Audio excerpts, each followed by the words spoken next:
Yeah.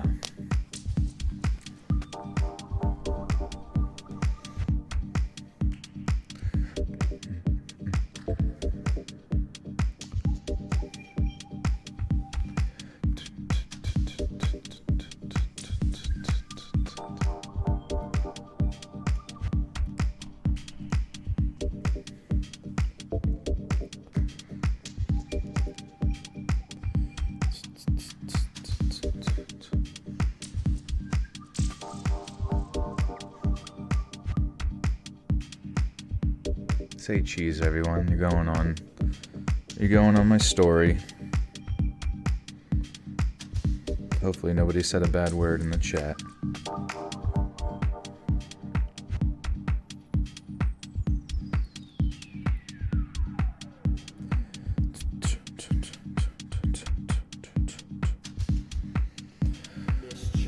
Oh my god. Yeah, sorry I took so long to get on. I had like a tummy ache earlier. Do you guys ever have one of those? And not one of the ones that are like cured by a good fart. Lost in the Mood, welcome back for 28 months. There was a bit of a rumbly in the scrumbly. And Lost in the Mood, thank you for the gift or two, Ollie A. White. You now have access to bonus content. Shit. We feeling good, baby. A good poo. Yeah, maybe. I don't know. Too much nicotine. Oh, you came from the Insta? Perfect. I guess it's working. Instagram stories, baby. And AER, welcome to the Buttersoft Cottage. You now have access to bonus content, but you've been around for a while. I don't know why it doesn't say the duration. Whose birthday was it? Queen, a black cat. Happy birthday to you. Instant graham crackers, yeah. Did you ever have those before? They're tasty. Oh my god. What is there to life other than a delicious cracker?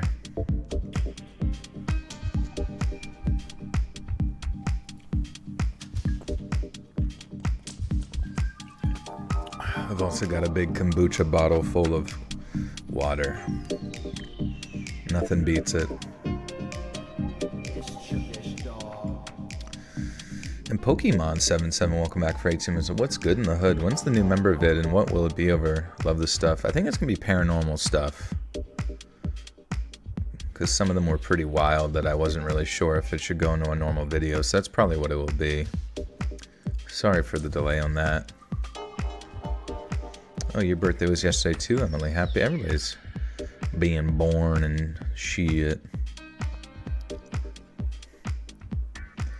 It's gonna be a big creature thing in the woods. Oh, it's big. And it is a creature.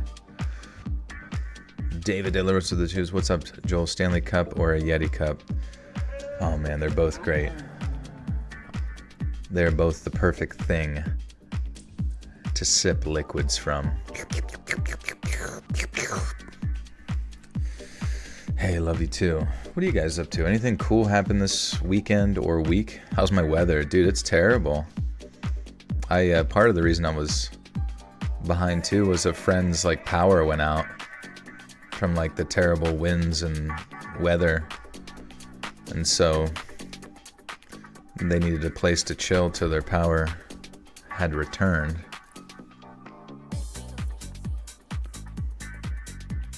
Definitely do more ghost stories. Can't find any these days. I know, it's a bit rare, isn't it? Hey, Mega with the $10. Congrats on 1.25 mil. That's rad as fuck. I wish I could send you a small ice cream cake. That would be lovely. I'd love to celebrate with that, honestly. I'd eat the whole dang thing.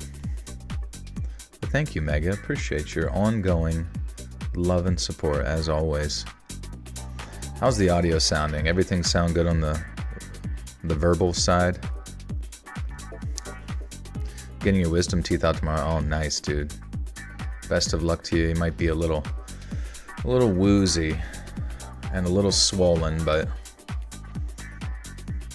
I remember when I got mine out, it was really annoying because I was so numb in my mouth for like a solid day that I was just like dripping saliva. I couldn't even control it.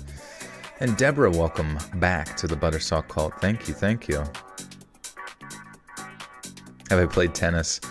I've played it in my life. Am I good at it? I am anything but good at tennis.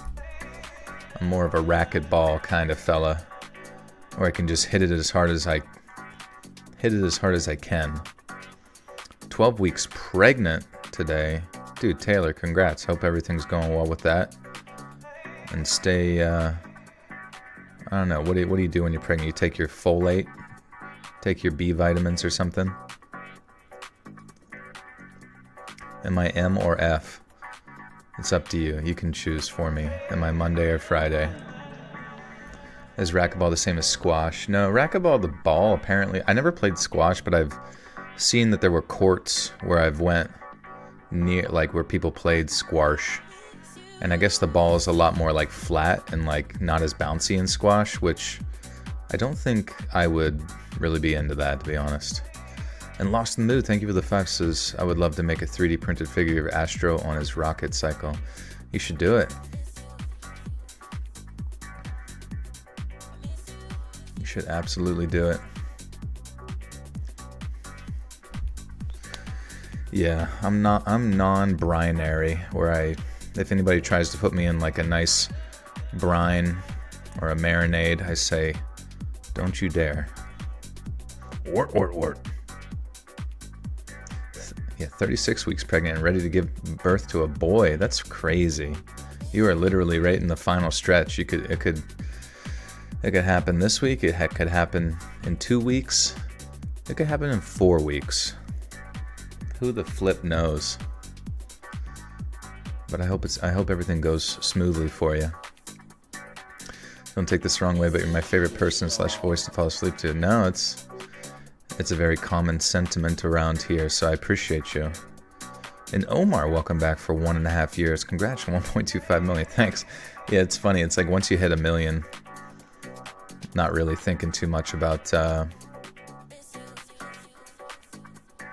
Don't really think too much about growth anymore. Even though I will say that one. I can look at my analytics real quick. Bum. We've been getting like a bump in subscribers lately. Yeah, that's crazy.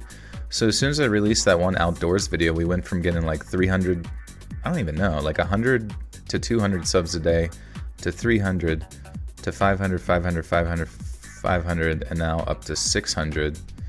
So it must be you guys like outdoor stories. I got to get more of them. Well, hey, that's what actually we're doing tonight with some fire lookout stuff. So I hope you like this topic because it's very interesting to me. I'm a millionaire, but it's made up of people. I have control of 1.25 million souls. How was my weekend? It was good. Honestly, got to hang out with friends and family quite a bit, and you really can't ax much more than that. Love all the topics covered, but the spooky paranormal ones are fab. Yeah, sadly, paranormal ones just don't carry as far as like outdoor stuff. I would like to do stories from like outdoor paranormal. That'd be pretty good. I gotta get a drink before we start. Don't say anything too interesting while I'm gone. Don't worry. I've got nothing cool happening inside this head. Any plans for St. Patrick's tomorrow? Oh shoot. See, that's like a topic that I need to like have my people look more into, because it's just a holiday I forget about. I'm not much of a party or drinker or anything like that, but that is tomorrow, isn't it? Like even a friend of mine, I was like, oh, when is St. Patrick's Day? And they're like, you know when it is. Like it was like an absolute guarantee, like Christmas, that I should know when St. Patrick's Day is.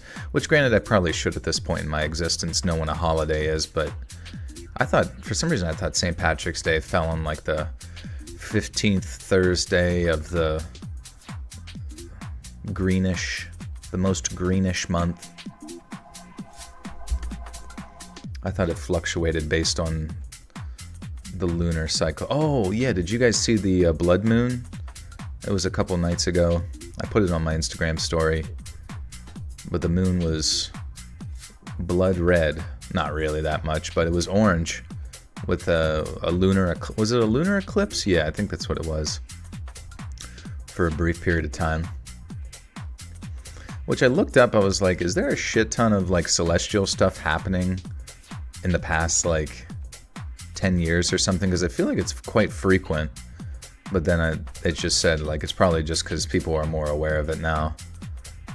As it seems that there's quite a bit of like minor eclipses and lunar eclipses throughout the year that you just don't hear about because no one really pays attention. Did you see the planetary alignment? Yeah, was that recent or was that was like a while ago where they were all like lined up, which is, I did see it.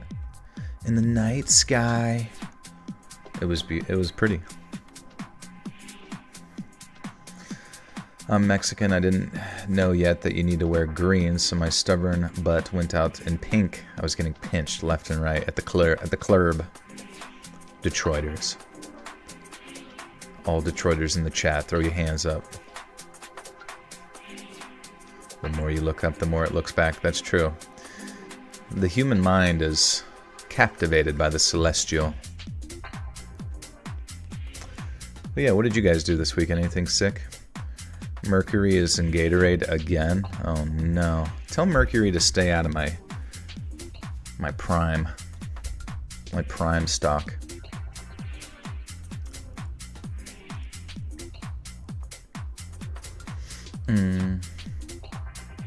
Got a national lab internship this summer. That's awesome. What is that going to entail? You saw the recent SpaceX launch. Oh yeah, I did see. Didn't SpaceX rescue those astronauts that were trapped up in the ISS or something like that? Did that happen? And are they back home? They were stuck up there for what, like 9 months or something? Am I a WWE fan? I'm not necessarily a WWE fan, but it's funny enough, I was hanging out with my buddy and his kids earlier, and his son is obsessed with WWE and like Brock Lesnar and stuff. Which then he said he's like not that old. He might be like 8 years old, and he said that he'd never seen a Brock Lesnar UFC fight. So we started watching UFC fights. My favorite type of cheese, maybe like pepper jack or like Munster. Munster's really good. Munster's just like really thick. This is why you're always looking up. The orbs are always out. I've seen stuff floating in the sky before, but it always seems like it moves in a pretty consistent pattern at a pretty consistent rate, sort of like, so I just assume it's like a satellite catching light. But I've never seen any sort of like moving orb that seems to have any degree of like breaking the laws of physics. Hey Noble, good to see ya. My cat is having her kittens right now. She's giving birth to 4. That's great. Like 4 litters or 4 total so far. Am I a fan or hater of Logan Paul? Honestly, at the end of the day, I don't really care that much. I know people love to hate Logan. And I know the appeal. And I've said some mean stuff about Logan and Jake. But I guess at the end of the day, I'm like lucid enough to realize that they're probably nice guys. You know, you hang out with them. They might be a little jockey. A couple of jocks. A couple of broskies, but, you know, I'm sure they're fine. I have irritable bowel syndrome flare-up yesterday. Of course, my B-day was night, though, so it worked out. Oh, my gosh. Nothing better on your birthday. You get however many spanks for how old you are, but you also get that many diarrhea experiences. I saw a UFO once, but it turned out to be space debris that burned up in the atmosphere that was visible across most of the US and Canada. Tariff-free. Nice.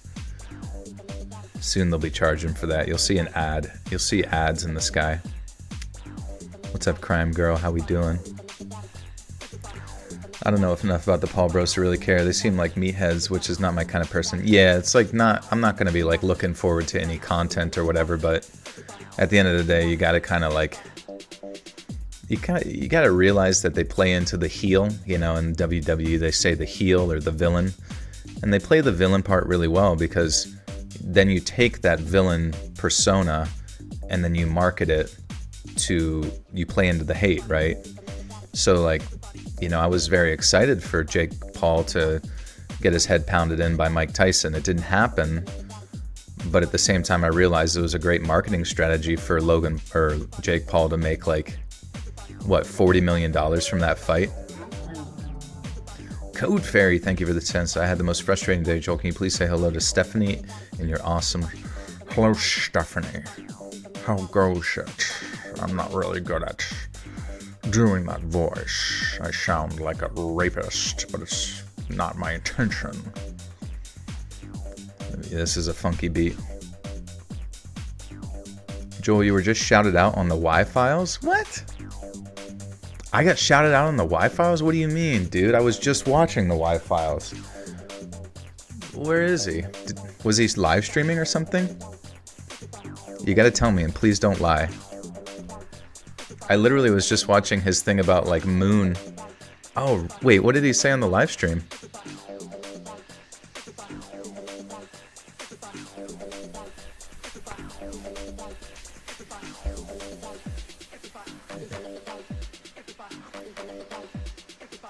Oh, it was me talking. Wait, what? Oh, like he clipped me and then used it in his stream?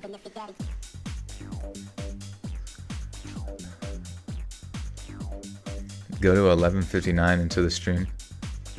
Yeah, Extractor. Wait, what's Extractor? Oh, like he extract. Dude, that's awesome, dude. Honestly, I've watched a lot of his videos recently, and like, I know it's like a parasocial thing to say, but I'm in my mind, I'm like, I could be really good friends with this guy. Like, I just feel it. But no, that I don't know. That show kicks ass. Like, out of all the content creators on YouTube that I enjoy, that's like been one I've been like just binging the shit out of and really into it.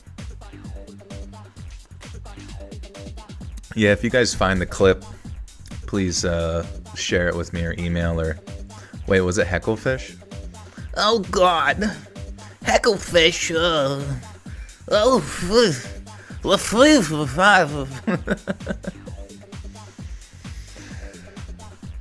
Oh man. All right, dudes. I bet that'd be totally weird to suddenly become friends with a content creator you listen to watch for years. It would be sick. It would be an honor. Should we get this started? Should we read some stories? Hey, Leanne, Caden, welcome to the Buttersock Cult. You now have access. The Wildflower said he wants to be Joel's nut extractor. Well, he's lucky. Just in time. There is an opening. It's a independent contractor gig though, so it will not be. You'll have to figure out your own taxes. You're turning heel this year, as you should. We should all become the enemy but like just at work. We should become everybody's enemy, and then we should somehow like figure out how to market an at-work boxing event so everyone turns out. As if this isn't a huge parasocial relationship. And guys, listen. I'm your real friend. I live in your house. I pay you rent. We're as close as we can possibly be. All right, let's read something. Even though I'm really digging this set. This is from, well, it's a video from Caroline Chang's. I've been seeing them pop up. Groovin' uplifting techno house mix. Some good shit with various artists. And Willow Midnight, welcome back.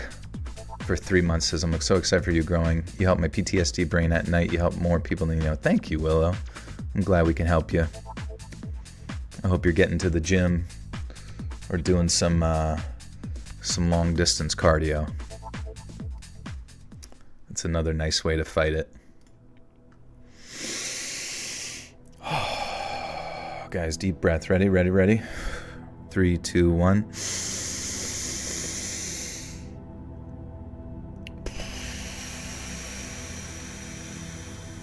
Alright, we're cured. Also, my screen is bright as shit. I need to turn that orange a wee tad. I tuck you in at night and protect you from the sleep demons. This is true.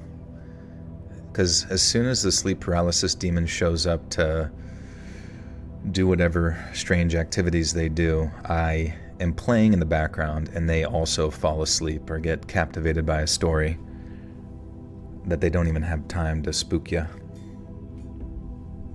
or sit on your chest or whatever. YouTube let you know about this decently on time. Let's go, dude. Off the DMT cartridge. That'd be sick. I hope we get to that point. I hope that eventually when you go to a gas station, you can get Kratom and you can get DMT straight from a little vape pen. Have I listened to My Vampire System yet? I have not. I've not listened. What are they again? I had sleep paralysis for the first time. My sleep paralysis demon was my younger brother just standing over my bed. Oh gosh. I hope is your younger brother still with us, or is it just they took on that form? You make the first few hours of my night shift fly. Let's go, dude. Nothing better than looking at the clock and being like, oh shit, shift's almost over. But yeah, guys, we got some stories, spooky ones, that we're gonna read tonight about people who worked in fire lookouts. So that's pretty sweet. Make sure okay, yeah, we Gucci.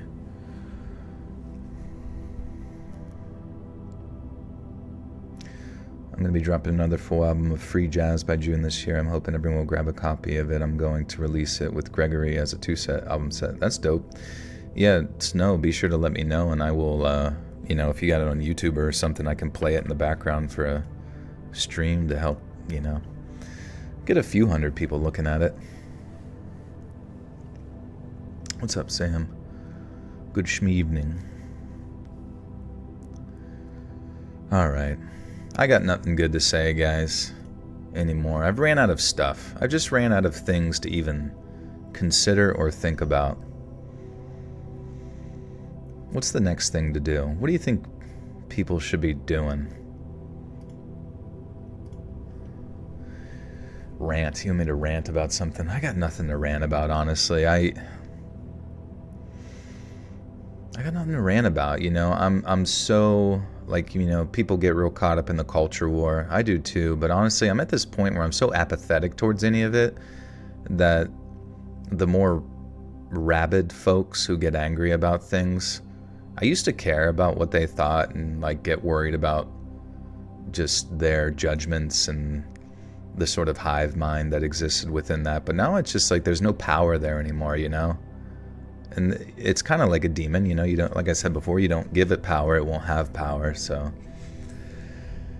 And not that it's really that big a deal anyways, but it's just strange. I think a lot of these psyops that get played on people, like the divisionary stuff, if you don't allow yourself to be divided, you never will be, and if enough people are apathetic towards the feeling of extreme emotion, then it won't, it won't take hold of you.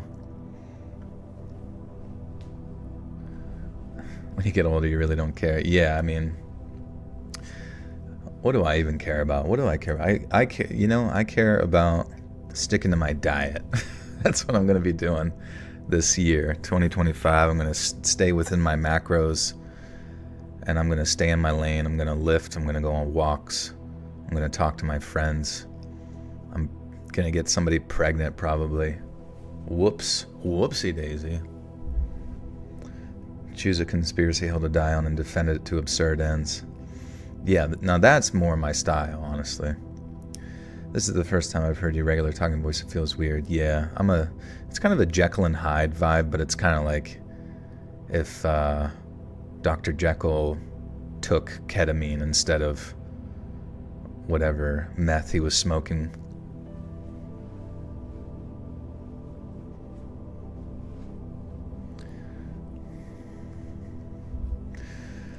All right, friends, we got 3 stories tonight. Click that like button, click share. Loud noises.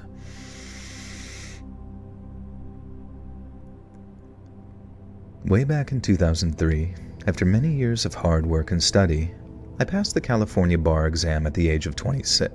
Oh, of course, my voice cracks as soon as we start. Your voice cracks when you smoke crack. That's my biggest issue.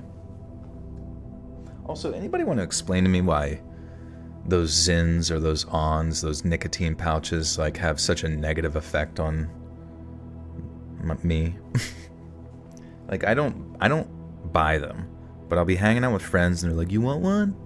And they'll flick it like a quarter, and it just so happens to go into one of my lips. I'm like, "Oh!" And then immediately I'm like, "I got a tummy ache." Also, I don't know where my spritz is. I used to have a spritz. Where's my spritz? Oh, here it is. Remember the first time Carlos, he started his own studio, and it's awesome. Wait, who? What's Carlos do? Carlos Sangria?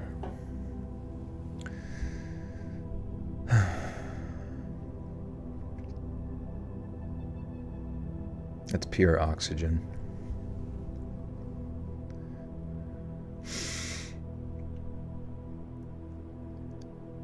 Way back in 2003, after many years of hard work and study, I passed the California bar exam at the age of 26. The exam was incredibly tough. This grueling months... Oops. The exam was incredibly tough. A grueling months-long marathon of stress, self-doubt, and all-night study sessions that sometimes felt more like a test of endurance and willpower than my accumulated legal knowledge. I barely maintained a single Dude, I keep trying to, I'm so silly. I keep trying to ad-lib. You know how sometimes when you're reading, you just, naturally want to ad-lib how you're talking or what you're reading? And it ends up not helping. Ingesting nicotine is incredibly harsh on your stomach. That's why people spit instead of swallowing saline when they chew tobacco. Yeah, when I use the Zins or Ons or whatever they are, I always spit. And my friends are like, "Why are you spitting, dude? You're not supposed to spit it." I'm like, how about you stop being a bad influence on me? That'd be great.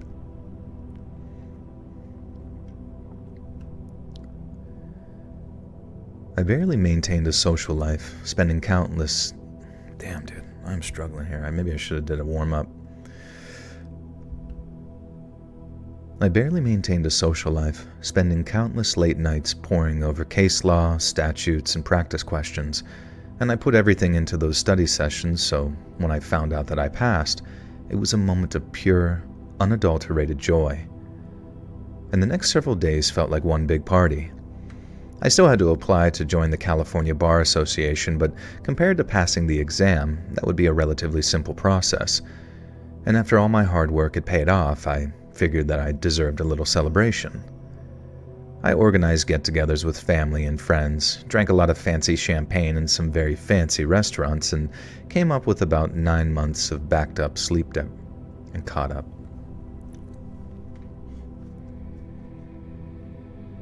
Yeah, I changed the spoonfuls of spoon-feeding C-list celebrities' semen. I removed that from the video because I was like, there's going to be someone that's going to be like, "Ew, I'm unsubscribing because you're funny."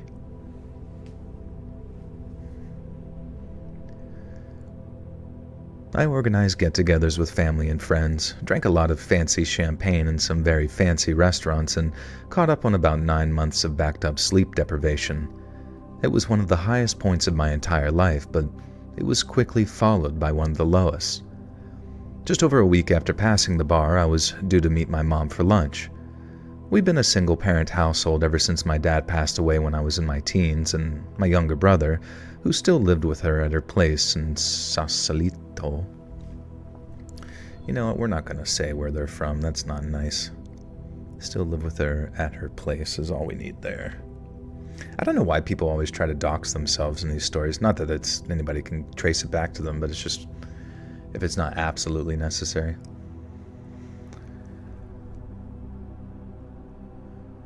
Salsalito, semen pouches. Yeah, they should. That's next.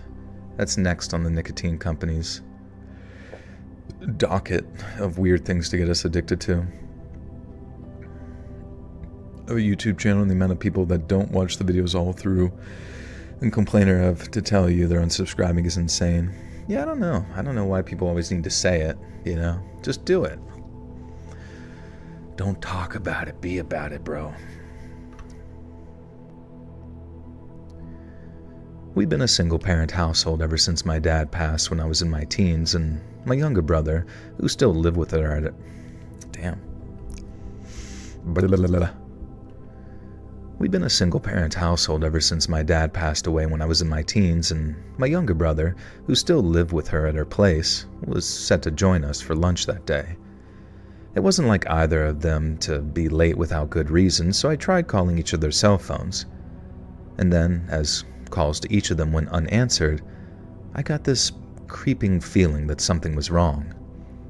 I remember apologizing to the waitress before leaving the restaurant, then just as I got to my car, my brother called with the single worst piece of news I've ever received.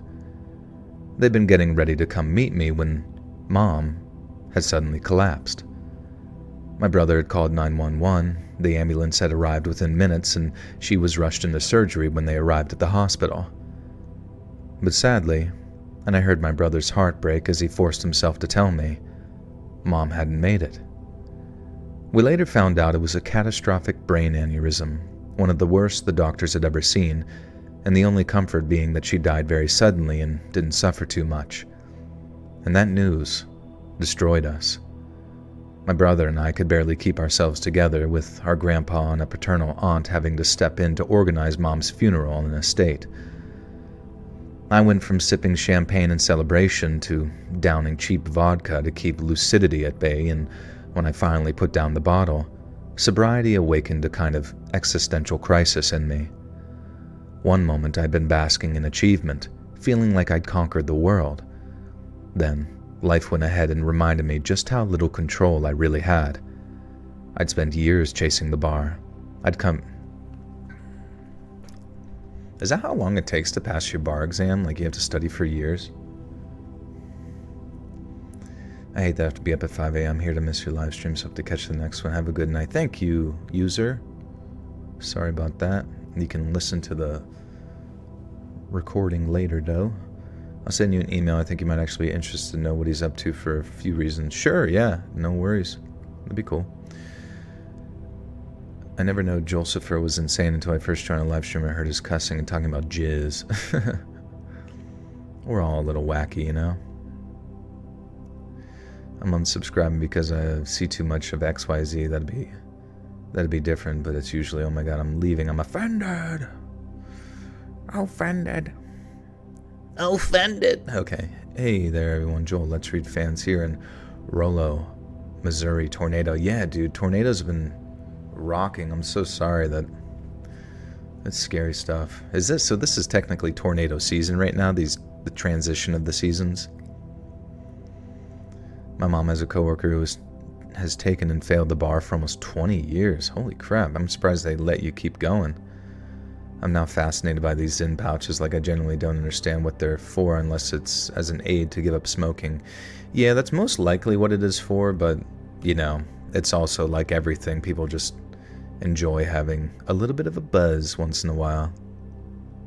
You're staying subscribed? Uh-oh. See, that's what I worry about. What if I get too many subscribers? What if all of Earth suddenly subscribes and I gotta entertain all of Mongolia? What am I gonna do?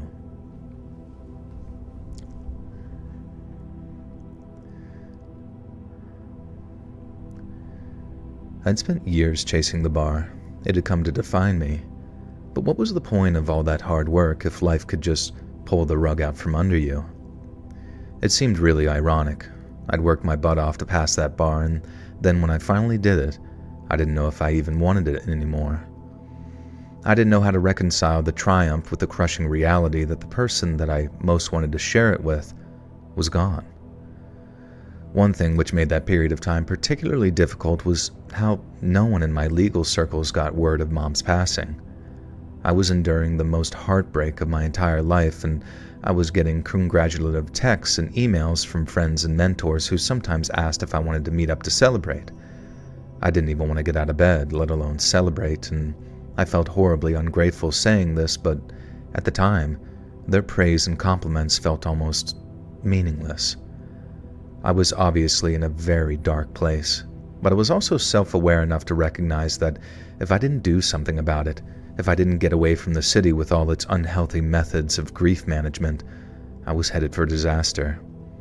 I needed to get away, to be alone with my thoughts someplace that I could process things in my own time. And then, after a little soul-searching and a brief look online, I found what I believed was the solution. In a lot of America's national parks, way out in the middle of nowhere, there are these big old structures named fire towers. They're not all towers, some of them are just strategically placed single-story cabins, but they're all lactating.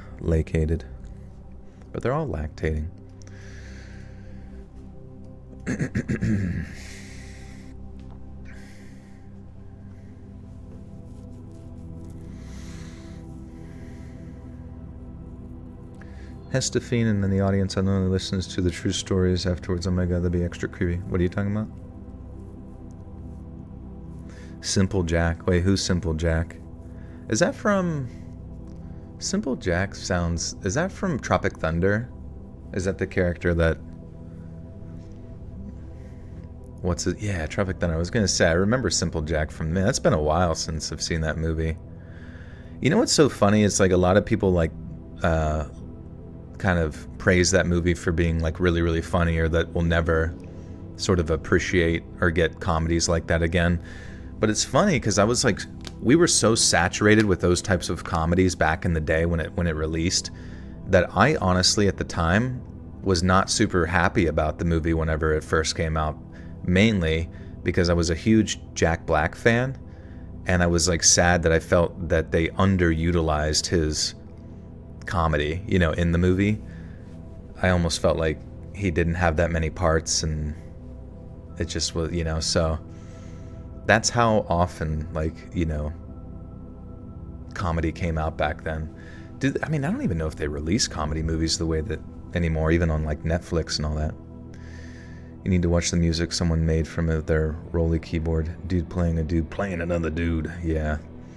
The craziest thing was the Robert Downey Jr., like the side thing where it wasn't like an ARG, but it was like his life with his family playing that character as like a side thing, you know? And I think it was like, most of it was like improvised by Robert Downey Jr. with that family, where he's like pretending to be a Vietnam vet dude. And I don't know, that like, it's pretty damn impressive.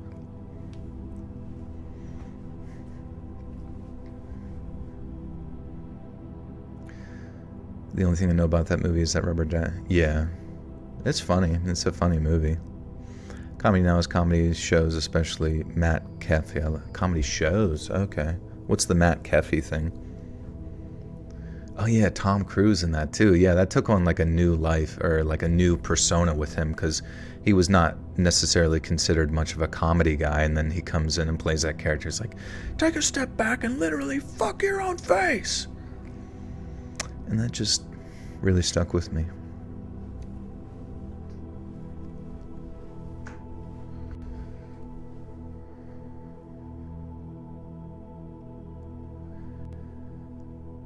They're not all towers. Some of them are just strategically placed single-story cabins, but they're all located on ground high. But they're all located on ground high. Oh, I see. Jeez. Ground high enough to survey the surrounding area, and then okay.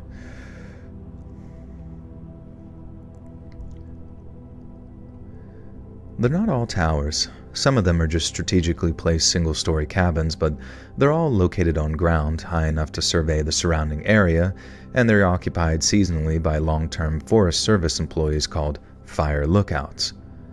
A fire lookout's job is to watch for wildfires, lightning strikes, and other fire risks from their vantage point, and they spend long hours scanning the landscape for smoke or flames, using binoculars and maps to pinpoint locations. When they spot something, they report it to dispatchers with details like coordinates and weather conditions, who in turn guide firefighters towards the smoke and flames. And from what I read, it was solitary work, requiring a lot of focus and a lot of patience. The living quarters seemed pretty Spartan too, if you know what I mean. But those headstrong enough to volunteer themselves provided a valuable service to both the environment and their fellow citizens. And from that moment on that I first read about it, I was captivated. I couldn't think of a more perfect way to spend the summer than in some solitary perch out in the great American wilderness, surrounded by nothing but green leaves, blue skies, and the untamed tranquility of nature. I imagined myself in one of those remote towers watching for smoke on the horizon, with my only masters being a notebook and a radio. It felt like a way to escape, a way to maybe find some peace amid the chaos of my grief. Getting the job wasn't as simple as packing a bag and heading out into the woods. Fire lookout positions, especially in a place like Oregon with its vast forests and history of wildfires, proved surprisingly tough to secure. First, I had to search where to apply, and then after digging through listings that had already been closed, I found a posting for a summer gig in the Umatilla National Forest. Oh, it is in Oregon, okay. Oregon. But the bandit... Welcome to the Buttersock Cult. You now have access to bonus content.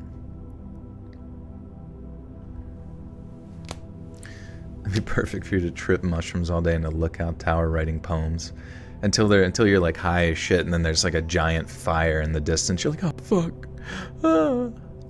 And the whole forest burns down and they find you hiding in a bathtub, quaking and naked. That would be me. Of course, I would already have been naked.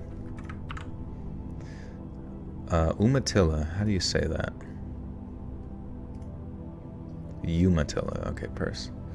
Hey, Umatilla. I would love to do a fire lookout tower thing if I wasn't chronically disabled and housebound. Other than that, it would be perfect for me. Well, you know, maybe once you get to the location or something like that, it would, if the surveying position is one and such that you don't have to do too much movement, you know, it might be possible. What's up, Iris? I'm doing good. Just chilling and grilling.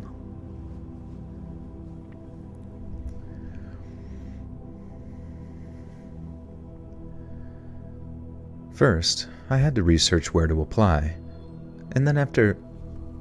I got spit in my throat. Dude, my desk is so dirty, it's terrible.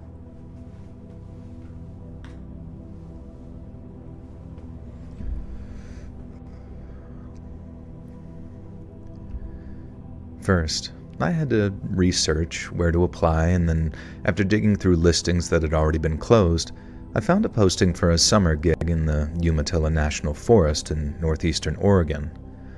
And the process was pretty straightforward, but the Forest Service demanded a high standard from its applicants.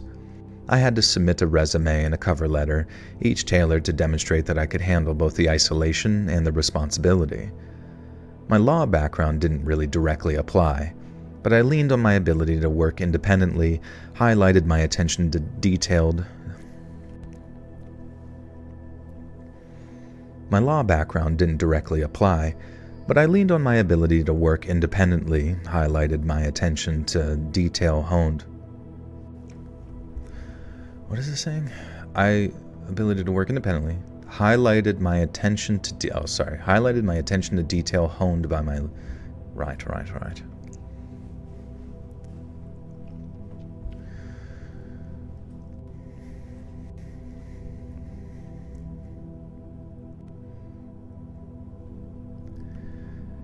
My law background didn't directly apply, but I leaned on my ability to work independently, highlighted my attention to detail... Holy shit, I don't know why this isn't flowing out of my mouth. My law background didn't directly apply, but I leaned on my ability to work independently, highlighted my attention to detail honed by my legal research, and assured them that I'm not nuts. All right, perfect. Andrew Batts, welcome back for 11. Oh, actually, Andrew, where you been? This isn't a rerun of one where he gets framed for a huge wildfire started by creepy guys in robes, is it? You know, it probably will be. It'll be the exact story.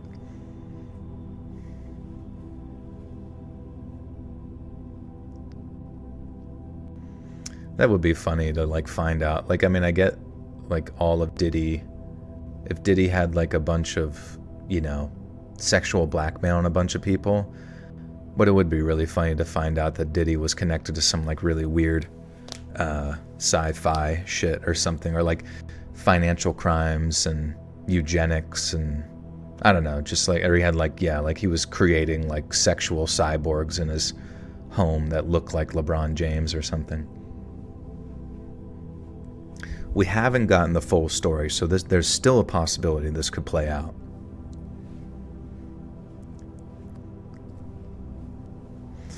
Wonder what celebrities are going to be named at the trial. I don't know.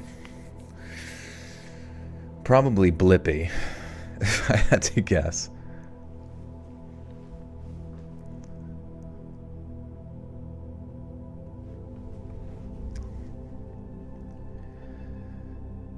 My law background didn't directly apply, but I leaned on my ability to work independently, highlighted my attention to detail honed by my legal research, and assured them that I wasn't nuts.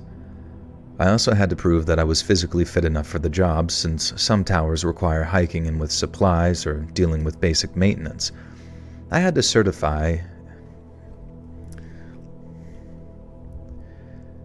get certified in basic first aid, which I squeezed into a weekend course, and I was subjected to a background check, and I even had to complete online modules on wildfire detection and radio communication protocols. And the Forest Service wanted people who could spot a plume of smoke from miles away, report it accurately, and stay calm under pressure. And so I studied maps of the region, learned the basics of topography, and brushed up on how to use a fire finder, which is a tool lookouts use to pinpoint a fire's location. There was a phone interview too, where they grilled me on how I'd handle my weeks of solitude, spotty cell service, and the occasional bear sighting, and I told them that I needed the solitude as much as they needed someone reliable. And then, after a couple of anxious weeks of waiting, I got the call that I'd been accepted. They assigned me to a tower for the summer, starting in June, and sent me a packet with information on how to get there, what to bring, and a very stern warning about the lack of running water or electricity. It was rough, but I guess that was kind of the point. I wanted to strip everything down to the basics, to sit with my thoughts and my loss, and maybe find a way to make peace with it all. Driving out to the Table Rock Lookout was an adventure in itself, as I drove out into the wild heart of northeastern.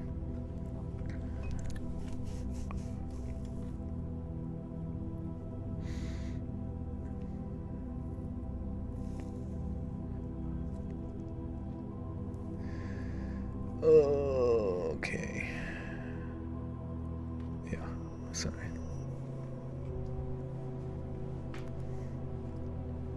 Yeah. Charles Barkley sex doll. And like Shaquille O'Neal's like, hey Chuck, you hear what they found at the Diddy party? What's that, Shaq? They got a bunch of sex dolls that look just like you. I'm gonna buy one. Oh man, you crazy. Hey Chuck, look what we got.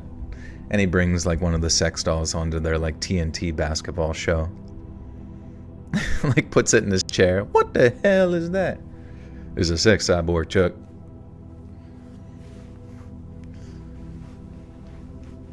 I'm taking this home.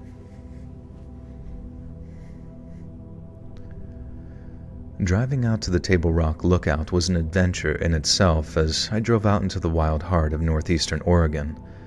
From Dayton, I took the North North Touche. Make sure I say that right. Hiya, hiya. Touche. Touchette. Do you think it's Touchette or do you think it's Touche? Someone's gonna hear it and be like, that's not right.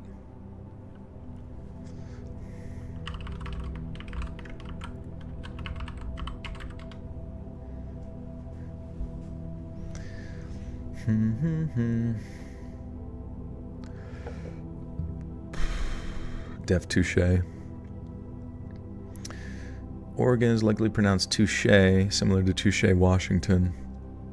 Oh, touche. Touche.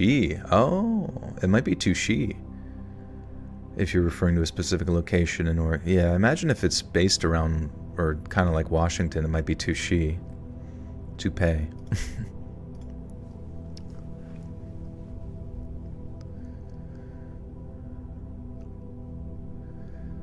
From Dayton, I took the North Touche Road, the road climbing steadily with green rolling hills on either side as I cut through the Blue Mountains, and the air cooled as the elevation ticked up and the landscape opens into this sweeping view that stretched toward the horizon.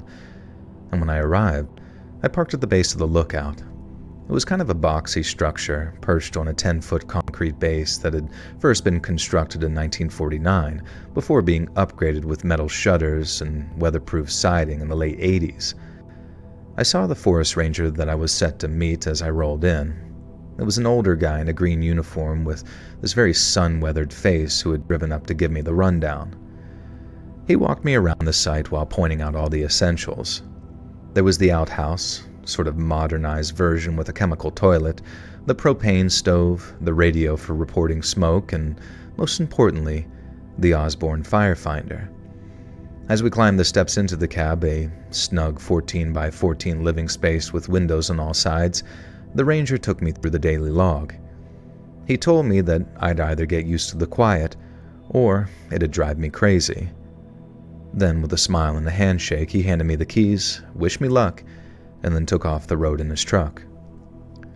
Daily life as a fire lookout settled into a quiet but steady rhythm, with mornings starting with coffee brewed on the propane stove.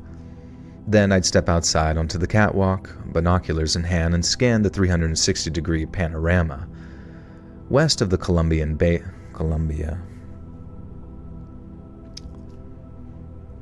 West to the Columbia Basin, south to the snow-capped Holy shite. Too many places. Too many places. Wallawas. I guess Wallawas. I don't really know.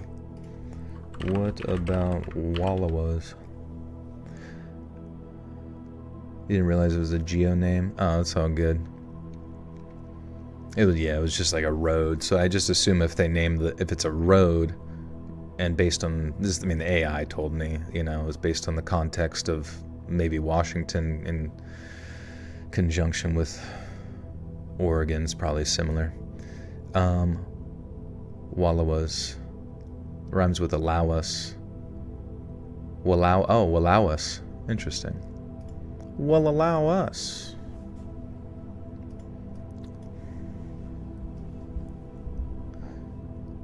Wait, so does that sound right? Allow us? Allow us?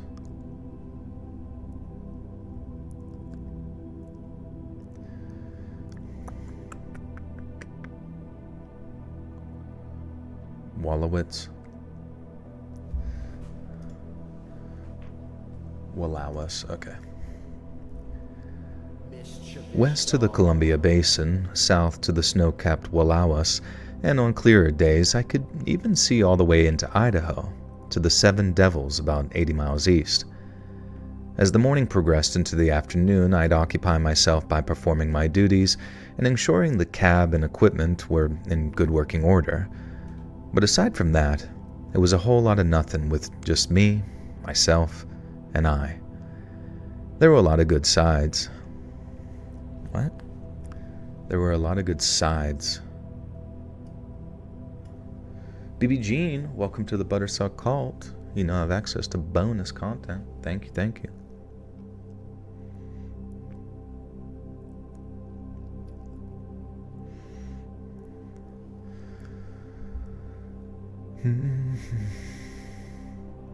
Oh, a lot of good upsides. That makes sense. I'll probably say that instead. There were a lot of good upsides. The solitude, the sunsets, the ceiling of stars at night. But after a while, the challenges started to reveal themselves in earnest. The isolation proved just as much a burden as it was... The isolation proved as much a burden as it was a good. Going days without hearing another voice made my thoughts just loop endlessly, which sometimes made it feel like I was compounding my grief by depriving myself of those who actually understood. No running water meant hauling jugs up from my car, and the lack of... Man, I am so fudged in the head right now for some reason. No running water meant that hauling up jugs came... Bleh. Hauling jugs. Also, I feel like it's not centered. I need to center myself.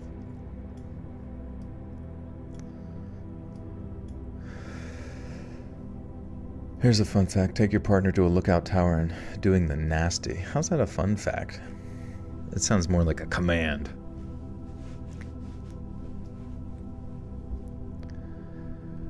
No running water meant hauling jugs up from my car, and the lack of electricity left me reliant on a battery-powered lantern during what proved to be some very spooky nights. The weather was a constant wild card, too. Lightning storms sometimes rolled through with this terrifying fury, with one threatening to spark a fire just over the ridge. And on top of all of that, the monotony of scanning the same vistas hour after hour started to wear down my focus. But still, the job's simplicity kept me grounded and brought a great deal of peace. At least until one day when I experienced what I can only describe as the most bizarre and terrifying experience of my entire life. It was mid-afternoon on a very dry and hazy day. I was on the catwalk, binoculars pressed to my eyes, sweeping the forested slopes below for any telltale wisps of smoke.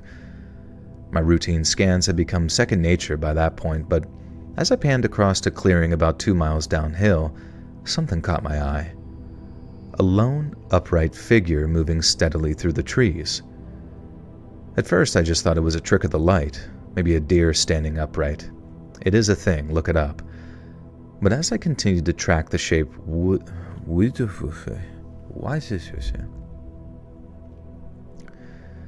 But as I continued to track that shape through the binoculars, I realized the style of walking was unmistakably human.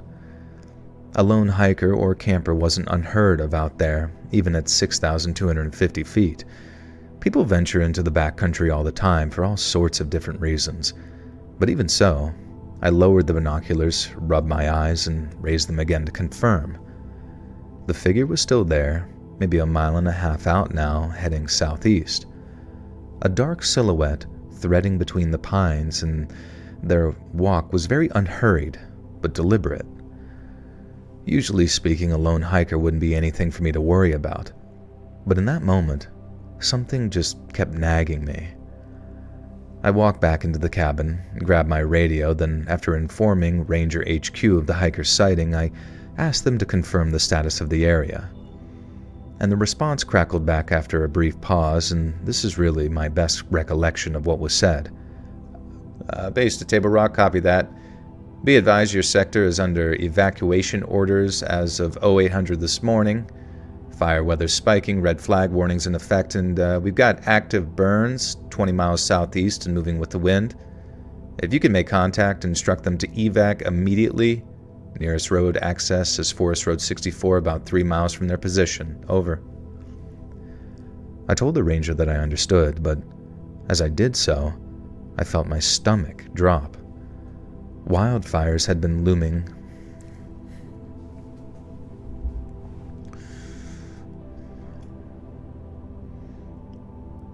If you're in PA Governor's, Dick's Lookout Tower is a good spot. If you don't bring a car, there's no way anybody even knows you're there. Interesting. I've been to some fire towers before, ones that, like, they don't allow you to access or whatever. But then you just climb up the sides and try not to get tetanus, and you're usually pretty good. But it's honestly a crazy sight, like the very, very highest points, because you just see the landscapes and like the trees rolling for miles and miles in every direction till the horizon becomes blurry. But you can see the clouds and their shadows sort of like floating over top of the landscape, and it certainly does make you feel like you could rule the world.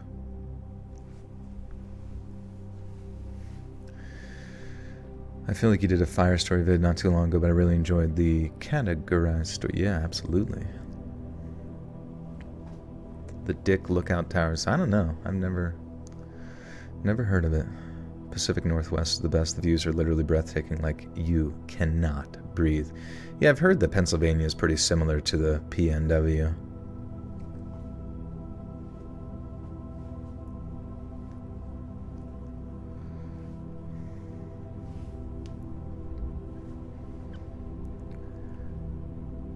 Wildfires have been looming.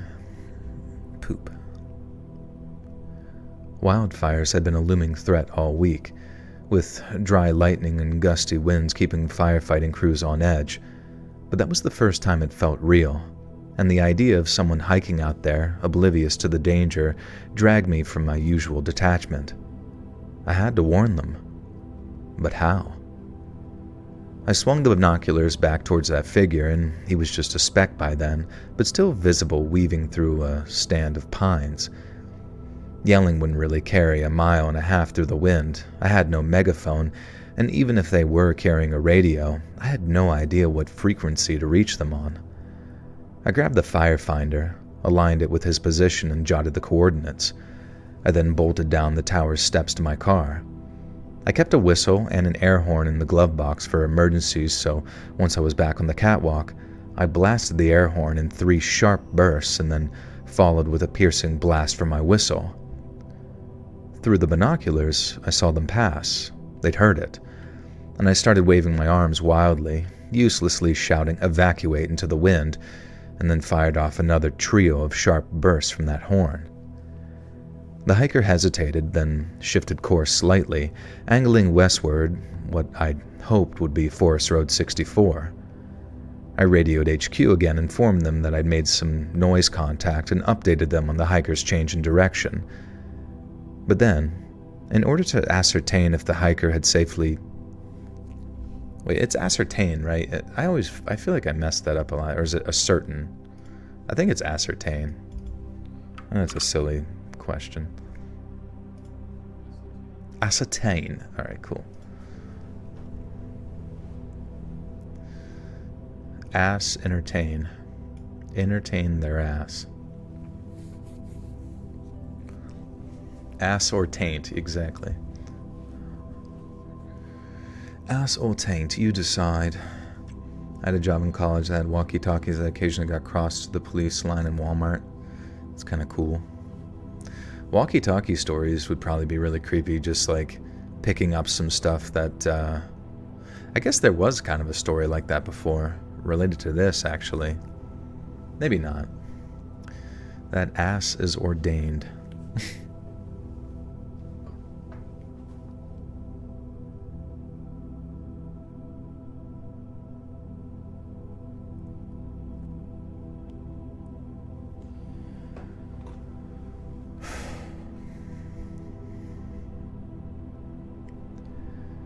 But then, in order to ascertain if the hiker had safely made their way out of the area, I asked HQ if they could send a patrol to intercept them. This was standard practice in Umatilla, as fire lookouts can't exactly go abandoning their post every time they see something unusual. I'd been specifically instructed to request a patrol should an event like that arise, but HQ's response left me stunned. They told me, "Negative, Table Rock.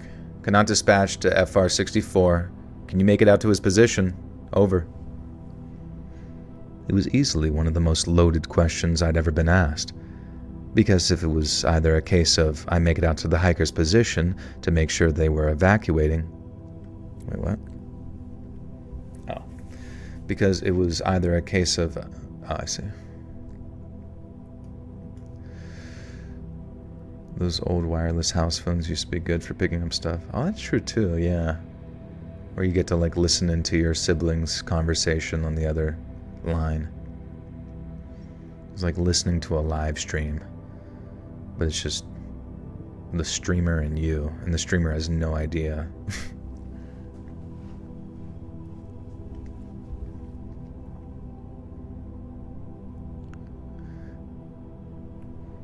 Because it was either a case of I make it out to the hiker's position to make sure that they were evacuating, or potentially condemn an oblivious hiker to a very slow and agonizing death.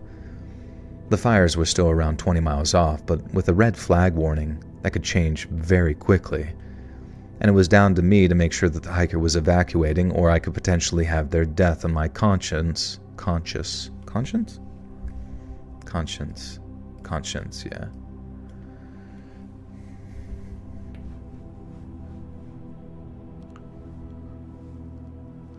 American History, Rosewood, 1868 Memphis riots, Recky Taylor, or was it Red? If y'all don't be scared. Interesting. It was down to me to make sure that the hiker was evacuating, or I could potentially have their death on my conscience for the rest of my life. And when I thought of it like that, it was an easy decision to make.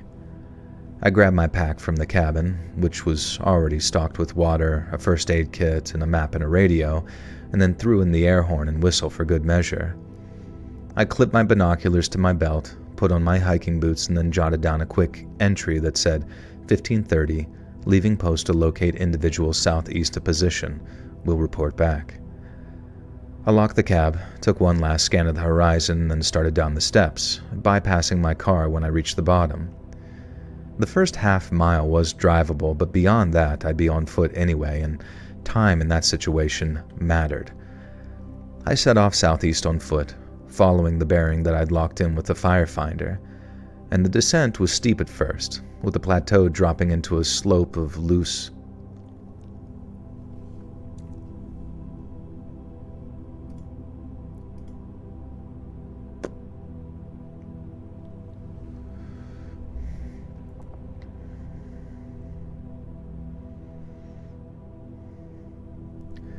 The descent was steep at first, with the plateau dropping into a slope of loose rock that crunched and shifted precariously under my feet. Where I could, I stuck to game trails I'd explored previously, weaving through clumps of...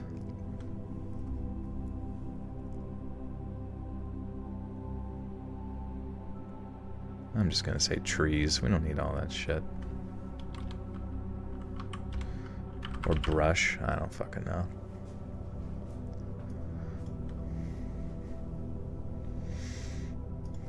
It's funny, my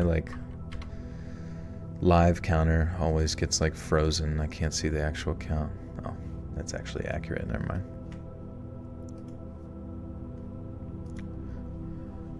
Swan, what up? I'm a furry confirmed. It's confirmed. You heard it here first. But my fursona, as I've said many times, is a slug. And I have built-in slime into my suit that I can drag throughout the convention center.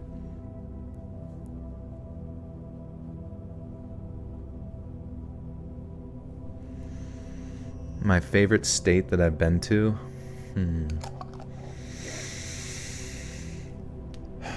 So where did I go? I've been to Florida, California, Colorado, New York, Massachusetts, all the way down through the various southern states, South Carolina,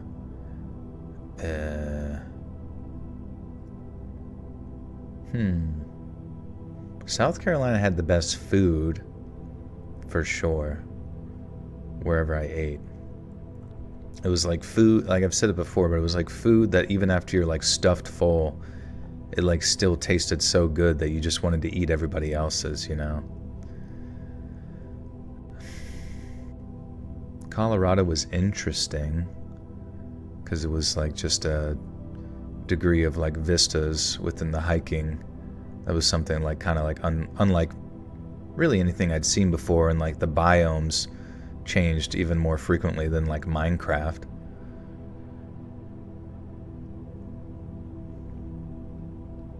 Maybe Colorado. Florida's okay. It's hot and it's nice, and there's definitely a lot of like, if you like to be out in the water, which I don't really, I get very seasick easy. And not that I have anything against it, it's just like my friends that I visited live near Highway 19, which is like the most haunted highway in the country. And it showed, because like everyone out there was like driving like an absolute drunk. What's the worst state and why is it Ohio?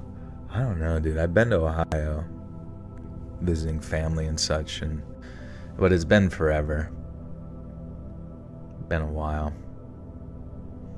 But that's the weird thing about the United States, is that so much of it really consists primarily of like, you have the cities and their various forms of flair, but then most of America is just strip malls and highways interconnected by highways, you know? And it's not always pretty, you know? Most of America is just like one big road trip and rural area and cornfields and forest, and it's just a massive place. Ohio is fine. It's the nicest thing you can say about Ohio, is that it's fine. It works. It's not a nuclear wasteland. It's fine.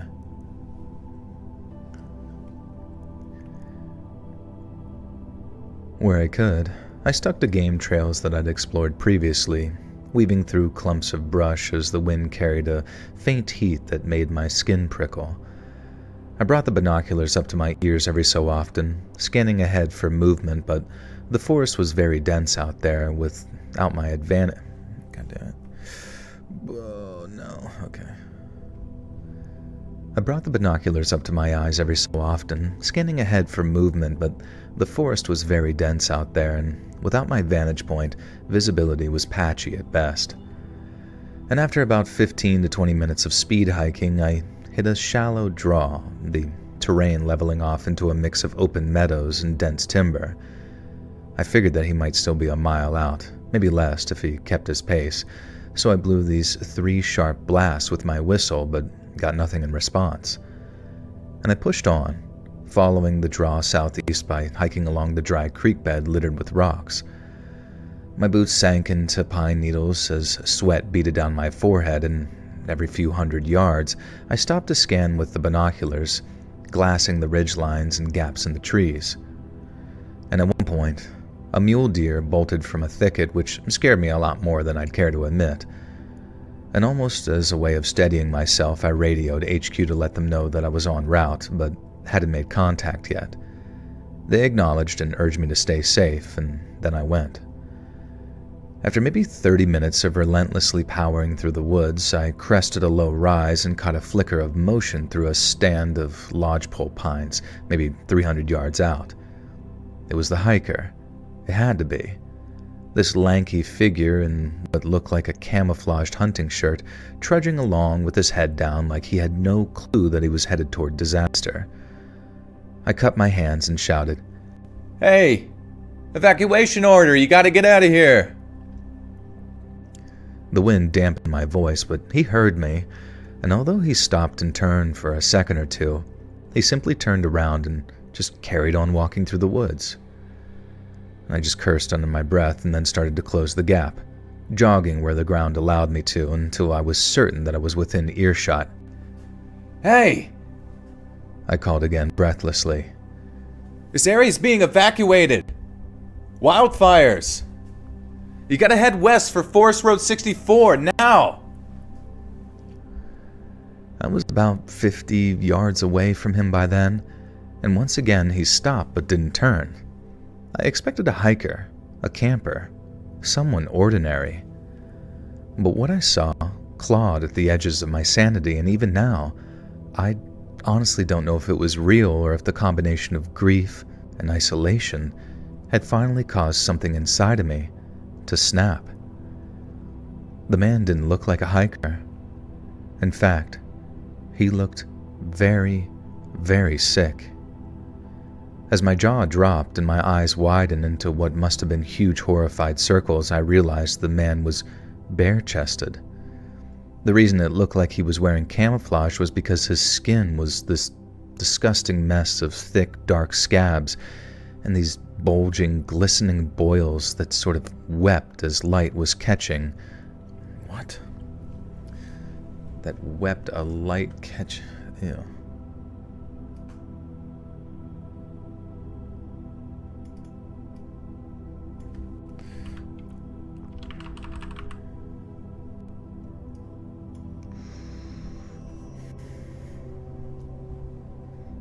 Unsubscribing from the shouting. It's okay. I gotta do it.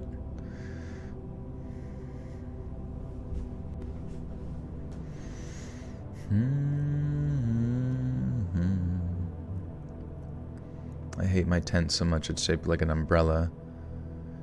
There's nowhere for water to pool up on it, but it's still leaking on me. Are you camping right now? You're unsubscribing because your flirtations go nowhere. They're there. They linger. They linger and they have a certain scent. Oh, shit. I lived in Wisconsin until I was 20, then ventured west. Minnesota sucks. South Dakota really sucks. Nebraska surprisingly not as shitty as I thought. Yeah. It's tough because like when someone asks you like what do you think of a certain state, it's like most of the time if we've just only been through there, like even me who lives in Pennsylvania, like I don't even have a full, when people say they're from like certain areas in Pennsylvania, I'm like, where the hell is, you know, Little Lamb, Pennsylvania, you know? It's just like stupid shit like that. You've never heard of it in your life, so you never really get like a full idea of what it is. But I guess for the most part, Pennsylvania is always the same no matter where you go. Forests and fields, shitty cities. Outside year-round for almost 5 years now. You're homeless. I'm just kidding. That's cool though. You just do it for fun.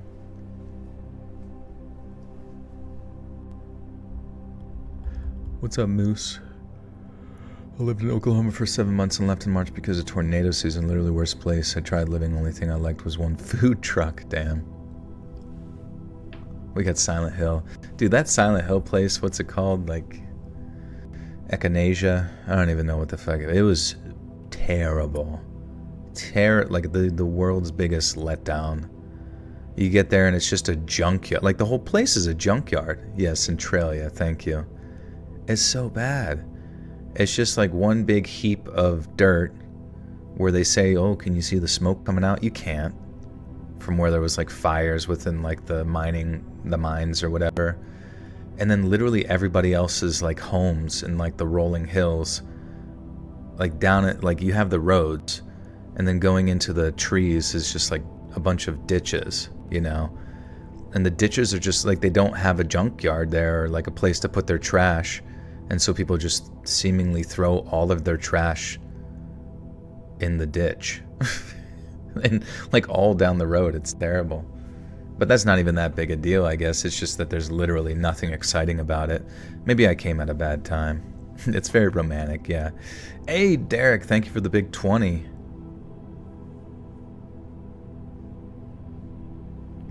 Thank you so much, Derek. Appreciate you, dude.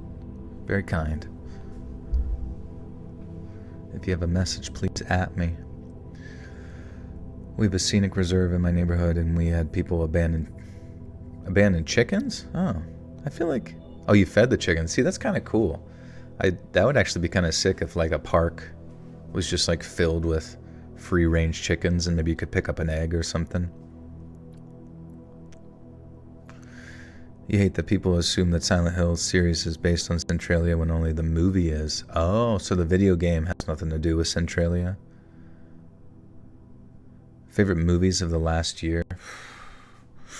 I don't know. You'd have to start listing some because I have not been impressed by a movie in quite some time. Yesterday, my friends, or what was it? Yesterday or today, my friends were watching Cabin in the Woods, and I forgot how good that movie is. Like, Cabin in the Woods to me is just it's just good. Like, it's interesting, it's fun, it, surprises, usurps your expectations or whatever. And yeah, Heretic, I was not a fan of Heretic. I thought Heretic was like, had a lot of potential for like some big twist, and then just nothing happened, and it's not interesting at all at that point. Like, I thought it had some interesting dialogue early on, but if you're gonna build that much tension, I feel like it's got to have something that kind of like takes you back, But yes, and I'm gonna spoil it. Can I spoil it for you guys? I'm not gonna. Well, I guess I am kind of, but give me 20 seconds to spoil it. 3, 2, 1. Spoilers. But real quick, it kept getting insane, right? It kept getting more and more insane. Like, he would go down further, or she would go down further with him to the like different crypts, and the crypts kind of like became dreamlike, where they were just like showing more and more strange stuff, right? So in my mind, I was like, oh, okay, this guy has like the one true religion, because he was bitching about religion. So maybe he found the one true religion, and even though the girls were like, you're nuts, maybe he literally wasn't nuts, and he was actually like some, ascended deity of sorts. Or, there was the opportunity for that to like really blow your mind, kind of like Cabin in the Woods, with some like cool twists and turns. But it just turned out that he was just crazy, and then that's it. He was nuts and not nice. He was nuts and not nice, and that's it. And it's like, all right. So literally all of that all of that talk and all this kind of stuff, was it just to be like a lecture about like the Abrahamic religions or whatever, in the parallel of like Monopoly games? Sure, I guess, but like, everybody already knows. You could go to Reddit back in like 2008, 9, if that even existed then, and have every, generic internet atheists tell you all of that kind of shit. I don't know. It wasn't like it wasn't challenging your brain to like for any purpose. Did I not grow up in the church? I did. Yeah. But I mean, like, all of the arguments that he made are interesting, but you've heard them all before, a trillion billion times. So like, my thought was like, to make it interesting is that you got to have something really cool happen, but nothing, it didn't. I don't know. It started out kind of freaky. You're like, whoa, what is all this? And then it turned out that somehow he was able to have an underground layer with like 6 women just trapped there that he's quote unquote controlling. But like, is there no backstory with the women? Like, what's his deal? Who is this guy? Why does he have like a maze in his home? Why does he, it's just, there was so many, it had more questions than answers that could have all been set to the side if he was some sort of, if he was some sort of strange entity or deity, so you could suspend your disbelief. But the fact that it continued to exist more in like a reality sense, how did he dig that many tunnels? But yeah, creepy Hugh Grant did a fantastic job. Actresses in there, fantastic job. The sound design, the cinematography, all of that was perfect. It's just so sad that whenever like a movie that's like good is just not a good story overall.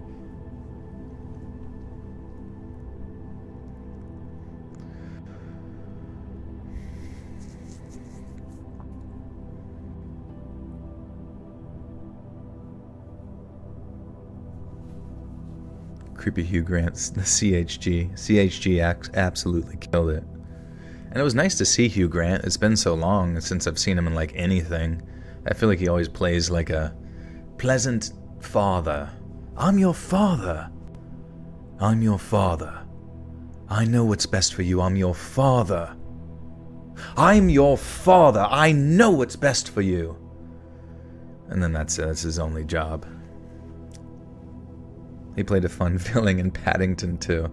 See, that was where he got the inspiration.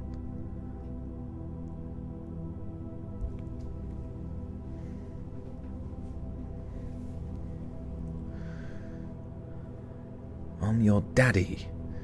Perfect Psychopath and Cloud Atlas. Oh my god, you're absolutely right. Cloud Atlas. Dude, Cloud Atlas is one of my favorite movies. Absolutely one of my favorite movies ever. If you guys hadn't had a chance to watch it, please do. It's awesome. Yeah, no, see, Barbarian and Heretic fall into the same category, but I thought Barbarian sucked too. I'm sorry to say it, but Barbarian sucked as well. Once again, it's one of those movies that starts out strong. It has a fantastic like viral marketing scheme of like convincing you that like, oh, it's the newest horror movie ever. It's even better than Hereditary. Everybody's got to see it. You got to see it. It's crazy, and it's just like half the or like the last third act was just getting chased around by a disgusting inbred mutant. Which I want to point out, if you're going to inbred people, you're probably not going to create some like superhuman through the process.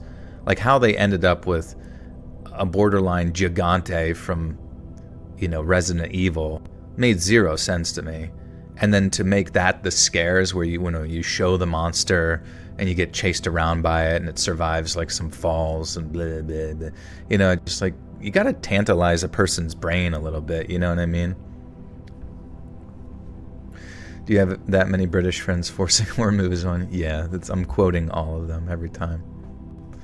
Barbarian, Substance, Abigail, so not good. I know, yeah, Substance, once again, starts out interesting, but it felt more like just like it felt like a straight-to-TV movie, like it had the budget of a Black Mirror episode and was just kind of like, whatever. Like, okay, we get it. We value beauty over saggy tits. Like, okay, congratulations. You figured out human evolutionary psychology. Congrats.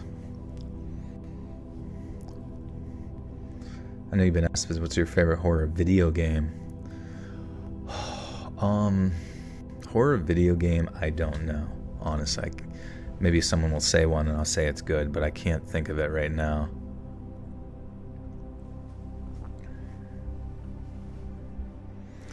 Five Nights at Freddy's, probably. I inspired you to play Little Nightmares. Now, Little Nightmares is good for sure, because it sets out to do what it wants to do, and it's memorable. You know what I mean? Days Gone. I need to play Days Gone. I feel like there's probably enough updates by this point that it's like solid. Demi Moore elevates. Yeah, Demi Moore does a great job. Don't get me wrong. And then the girl who's like her younger self. They all have done great, but it just feels like rehashed storylines that I've heard a trillion times. Like, be sure to value who you are rather than your youthful self. It's like, you're not going to convince anyone of that. There's always going to be like a fucking 85-year-old dude in a nursing home who's like, oh God, I wish my dick still worked. Like you're not going to breed that out of people through philosophy or whatever the fuck.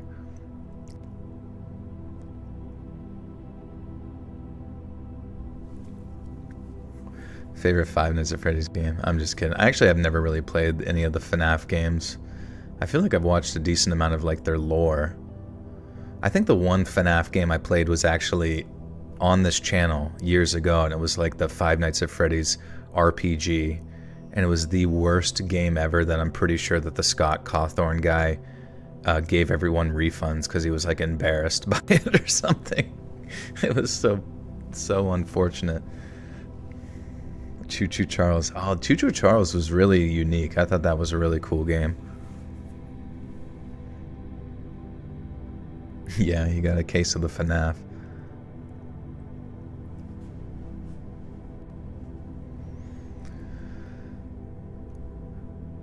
The reason it looked like he was wearing camouflage was because his skin was a mess of thick, dark scabs and bulging, glistening boils that seeped green-yellow pus. And his torso heaved with each breath, these sores pulsing as his chest rose and fell, and as I looked at him, all I could do was freeze, dead in my tracks. Was my mind playing tricks on me? Had that grief and solitude and the endless hours staring off into the unchanging horizon worn down my mind?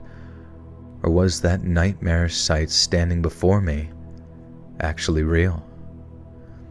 I remember asking if he needed medical attention, and mentioned that I had a first aid kit with me, but my overarching memory of that exchange was hearing my own voice just cracking with fear.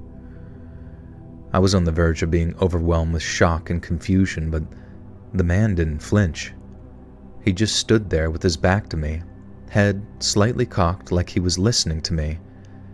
And as he stayed quiet, I felt a cold sweat forming on my neck, and I remember muttering, "Is this real?" to myself. But the details were too sharp, too vivid for my mind. If it was a hallucination, then I had no idea that they could feel that lucid. And I remember being gripped by this combination of terror and confusion as the man turned. The skin on his face, chest, and bald head was identical to that on his back. All these boils and scabs that looked incredibly painful. And then he just looks at me and kind of smiles.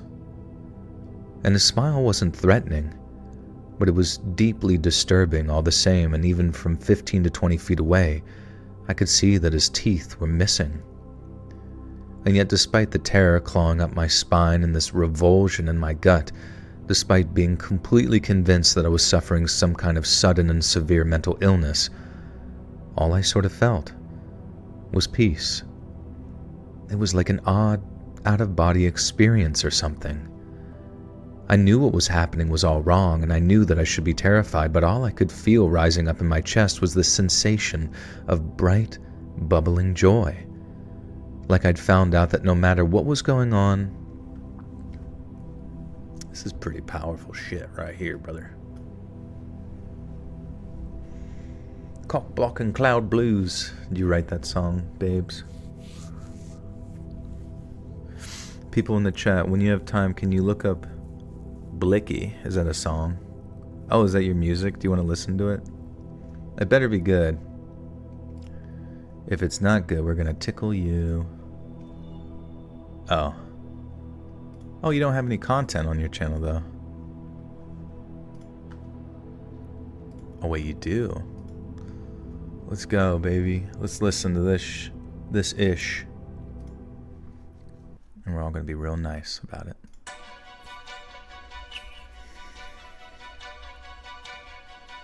Tickle Fight.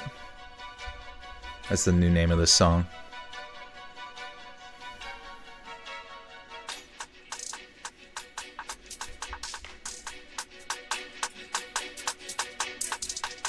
Oh. Yeah. Oh shit. Let's go. Turn it up. Yeah. You say you got no time for the haters, but what you say is not true. You keep talking, it gon' get you whacked. Yeah. But dissing onto my phone, get our get back. What up? At least I spit back. Bomb. You hating them all? You Yep. ain't real, you've never been on a drill. You ain't in that field, you really ain't ready to kill. I don't need no pill to crash. You hating them all? I'm ready You hitting them all? You hitting them all? I be in the field. Yeah, this is very twerkable. Yo, bro got shot, I was You in hating the them all? Still getting me. I don't know. It's good. It's good. Thank you. I don't know why the sample of like you hitting them all is just, it fits perfect. You hitting them all? I'm the hype man in the background. He certainly was hitting them all though.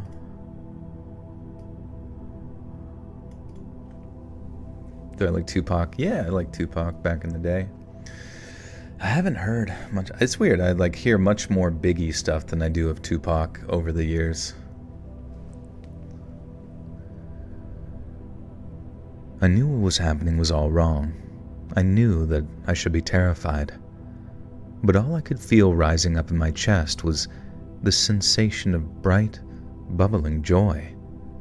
Like I'd found out that no matter what was going to happen in my life, everything was going to be okay. I felt myself begin to smile, and as I did, the man's smile widened, and he let out a short. I post that one on another channel, exit out of my channel, enter into your YouTube search bar. This was my music from when I was way younger. Oh, I see. Well, you gotta come in on that account, broski, and we will take a gander.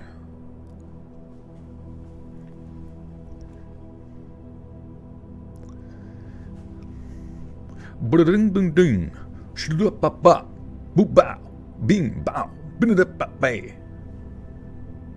That's the name of my hit single. I felt myself begin to smile, and as I did, the man's smile widened and let out a short but unmistakable chuckle. I suddenly felt as if though I wanted to... Oh, I see. I don't know why I say that. The as if though. It pisses so many people off that I make up a Shakespeareanism. My favorite hip-hop bands, Tribe Called Quest, very good, and MF Doom. Those are two amazing. I love MF Doom, love Tribe. Can't go wrong there. Tupac's is so much better than Biggie. I don't know, honestly. I know they're both very unique. They have their specific coast flows, but I'm not sure if Tupac is better than Biggie. I suddenly felt as if I wanted to laugh, to double over and cackle, even as my mind screamed at me not to. It was like I'd lost control of myself. I couldn't move, I couldn't speak. All I could do was feel, while staring back into the man's small black eyes that reminded me of rodents. And I was convinced that I lost my mind. I feel like I gotta read that last one over again, that sounded strange. They're both lame? That's fair. See, I appreciate the haters' perspective more than the lovers'. I appreciate the perspective that finds no joy in any of it. That's much more relatable to me.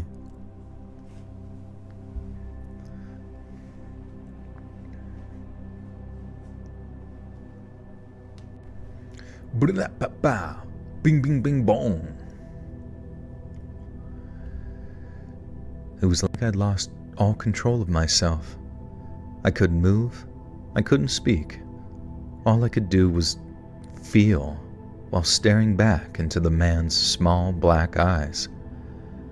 I was convinced I'd lost my mind, that the internal monologue that went through my head in those moments were the last sane thoughts I'd ever have. And then just when things seemed like they couldn't get any stranger, they did. The boiled-covered man opened his mouth and a whisper slipped out. It was too faint to catch, little more than a hiss beneath the wind, but then somehow his words came out of my mouth. Go home, we said together. The words weren't mine. I hadn't thought them, hadn't meant them, but I said them. Yet before I could really think about what had just happened, I was turning around and walking away, back in the direction of that lookout tower without ever once turning around to look back at that man. I didn't want to leave him there. I didn't want to stop staring at this impossibility. But at the same time, I couldn't stop myself from walking away, and nor did I want to. And my head was spinning the whole way back. Hallucination or not, what I'd seen felt way too real. And since I'd never experienced anything like it, I was terrified. It's difficult to describe, but it was like the strange sense of involuntary joy that I felt still. I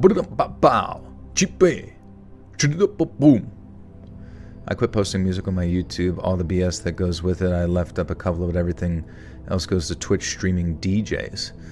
Interesting, Trevor. What happened? Can I listen to your song? I like listening. What's the BS? Like the copyright issues, or what's the deal? Let's see. We'll listen to this one. Oh, is it like ambient stuff?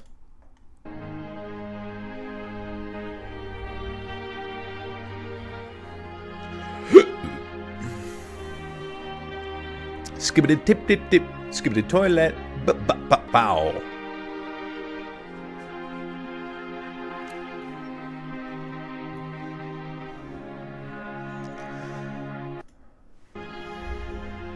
Go down, you said? Going down. Popular videos, 82 views. Untitled for now. Just shy of being a loop. Oh yeah. We coming. Coming for that ass.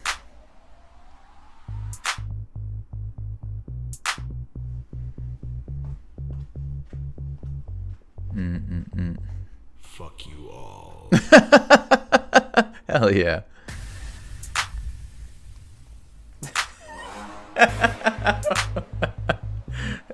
Just make music that says fuck you to people. Fuck you all. Hell yeah. That's awesome. Well, thank you for that. We got a lot of bangers tonight. It's literally Joel coded. That was me from another timeline wrote that music. Haven't watched you in a year. Well, welcome back. Good to see you. What made you leave? Do you like Shirley Jackson stories? I'm not familiar.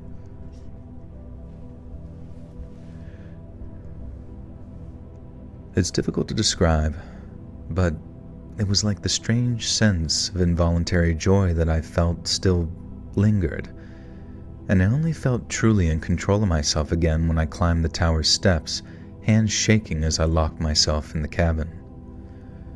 Through the windows I scanned the forest, half expecting to see the boil-covered man lumbering up the stairs after me, but there was nothing but trees. I grabbed the radio, thumb hovering. Dude, I gotta piss so bad, but we're so close to being done with the story.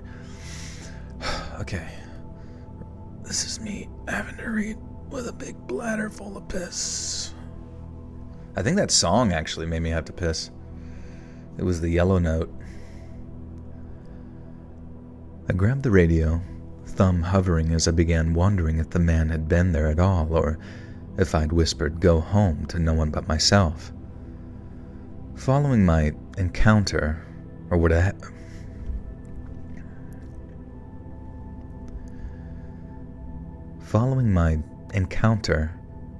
the hell that was, whatever the hell it was. Speed read for the P. Following my encounter, or whatever the hell it was, I couldn't shake the feeling of unease that settled over me. And for almost 2 months, the cab had been my refuge, my home. But after the events of that day, I felt trapped. I spent the night awake, jumping at every creak of the cab, peering out the windows into the dark, half convinced that I'd see that boil-covered man climbing the steps. And by morning, the forest was still, but I couldn't trust what I saw anymore. And if I couldn't trust myself, I knew I had to get out of there. I grabbed the radio, steadying myself as I thumbed the transmit button. Then I just told them the truth. I told them that on mental health grounds I was no longer fit to continue the season. Then when they asked for more specifics, I told them that I thought I'd been seeing things. There was a pause, long enough that I wondered if the signal had dropped. Then the ranger's supervisor got on the line and asked what I meant by seeing things. And again, I was just 100% honest with them. I told them exactly what had happened with the boil-covered man, that the experience had left me extremely shaken, and that I believed that I needed to seek treatment as soon as possible. There was another pause, and then I heard the supervisor's voice soften through the static. And he told me they took that kind of thing very seriously. The only issue was they were stretched too thin to get me a replacement immediately. The supervisor asked if I could last another 24 hours while they found another lookout, and when I said yes, he told me to hang in there, and then ended the transmission. I tried to stick to the routine for one last day, scanning the horizon, logging weather, sipping water to stay sharp, but every shadow in those trees made my pulse spike. Headquarters checked in on me every so often, so I kept the radio close, but that night I avoided the catwalk, afraid of what I might see below. and sleep came here and there, and I was jolted. Oh my God, I gotta take a big old fucking horse piss. I gotta take a horse piss. I gotta piss like a horse. Sleep came in spurts, and I was jolted awake by strange dreams. And then, first thing in the morning, the call came. Table Rock, this is Ranger HQ. We got a replacement. They'll be over this morning. You're good to clear out after handover. Over. And relief hit me like a wave, though it was tinged with this sharp sense of unease. If what I'd experienced was indeed a hallucination, suffering another while on the drive home could probably be fatal. See something in the middle of the freeway, swerve to avoid something that's not even there, and that might be the end of me. The thought was still in my mind a few hours later when I spotted a Forest Service truck in the distance, kicking up dust as it rumbled down Forest Road.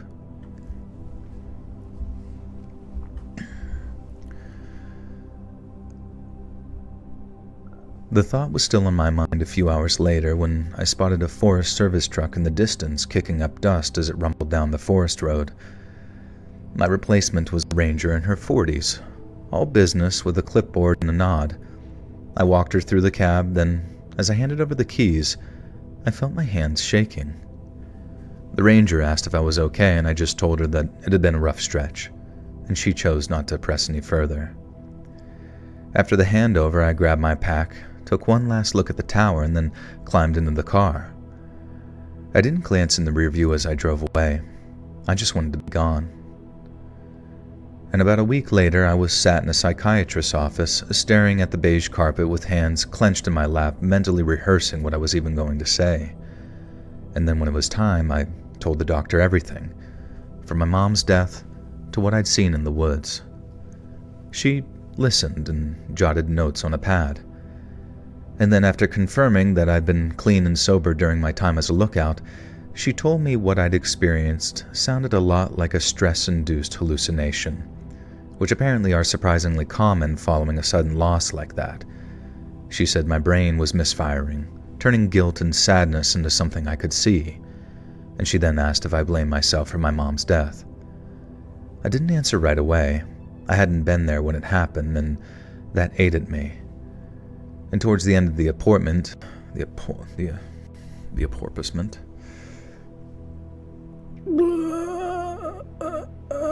Oh God.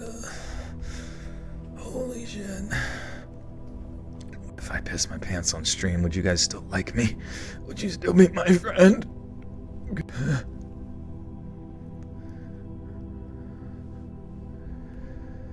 Towards the end of the appointment, the doctor suggested a brief course of... Oh, fuck. Wait, what did I do? I feel like I missed one. A live golden shower. It's coming! It's coming! This baby's not gonna wait! I didn't answer right away. I hadn't been there when it happened, and that ate at me. Towards the end of the appointment, the doctor suggested a brief course of medication, something for anxiety and sleep, and therapy to process the grief. Then over the next few weeks, I started to feel a little better.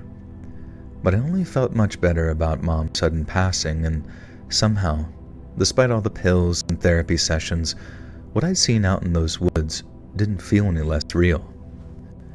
I told the psychiatrist about it at the follow-up, and he said it was my mind holding on to the trauma. I hadn't been to many therapy sessions, so he continued to push for that, claiming that talking... I'm seeing things. I'm seeing toilets, man. I hadn't been to many therapy sessions, so he continued to push for that, claiming that talking might help me let it go. I nodded, but mentally I didn't commit. Logically, I guessed it made sense. Grief plus stress equals brain glitch, but part of me wasn't convinced. My memories of the man and how I felt in his presence didn't feel hazy, scattered, or out of sync. And even all these years later, I can still remember him like it was yesterday. Oh, I gotta go piss. I'll be back.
I didn't make it. I'm covered in piss.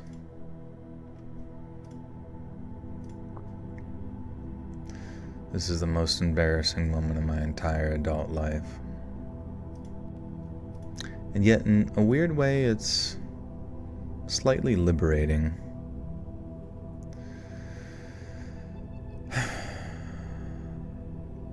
To know that,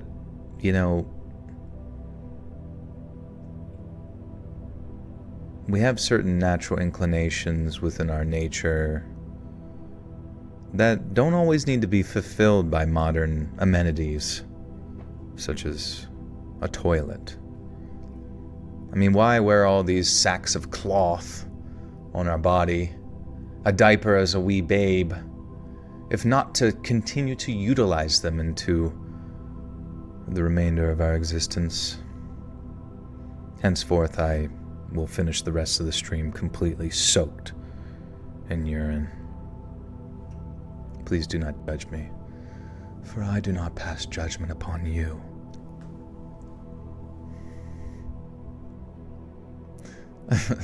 Just imagine my 3-year-old self giving that speech to all the other kids at daycare when they laugh at me for pissing myself. They're like, heh heh, pisshead. Hey, Megrod, what's up, dude? Yeah, Stewie. Stewie, pass thee not judgment upon me. But honestly, there might be no greater sense of relief than releasing piss from your penis. I mean, I guess not everybody has a penis or whatever, but it's pretty cool. Pretty cool invention we got there.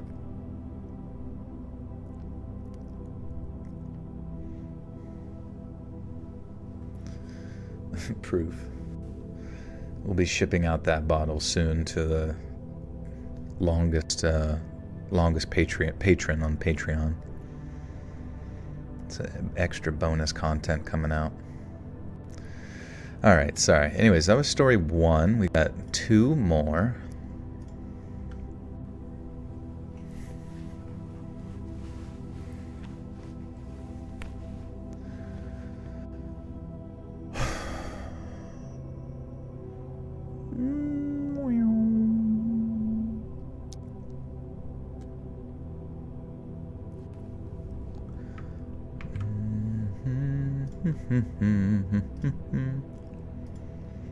Okay. You guys ready for this? I've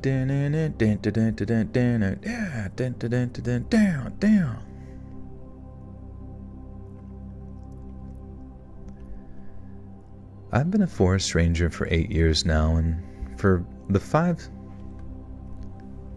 5 summers. Fucking shite. Peeing your pants is the coolest. I'm the Miles Davis of accident havers.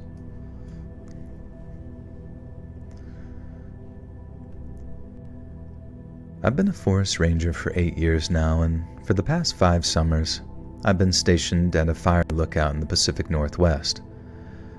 Most folks at HQ just call me the Loner, with a good-natured chuckle. You see, I'm a single man, always have been, and I reckon I always will be. There's a certain freedom in that, a kind of simplicity that I've learned to enjoy. Summers up in my lookout tower are where I feel most at peace, surrounded by nothing but the endless sweep of pines and fir stretching out beneath me. And the towers are this weathered... And the tower is my weathered wooden perch, perched high on a rocky ridge with a wraparound deck and windows that give me a complete view of the surrounding forest. It's just me up there, with nothing but my stack of dog-eared paperbacks, some beat-up coffee pot, and the soft crackle of my radio that I use to communicate. I really don't mind the solitude.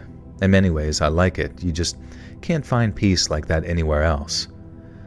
The way the wind whispers through the trees and the way the sun paints the sky with orange and purple as it sets, it's tranquil, almost sacred to me, and out there I'm not just an observer, I'm a part of nature.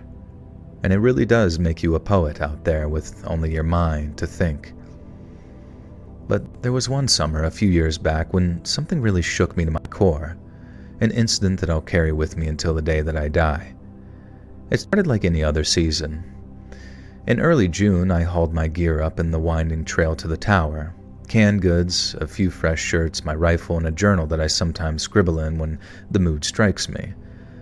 The forest was always alive with chickadees. Chickadee-dee-dee. What's up, stranger?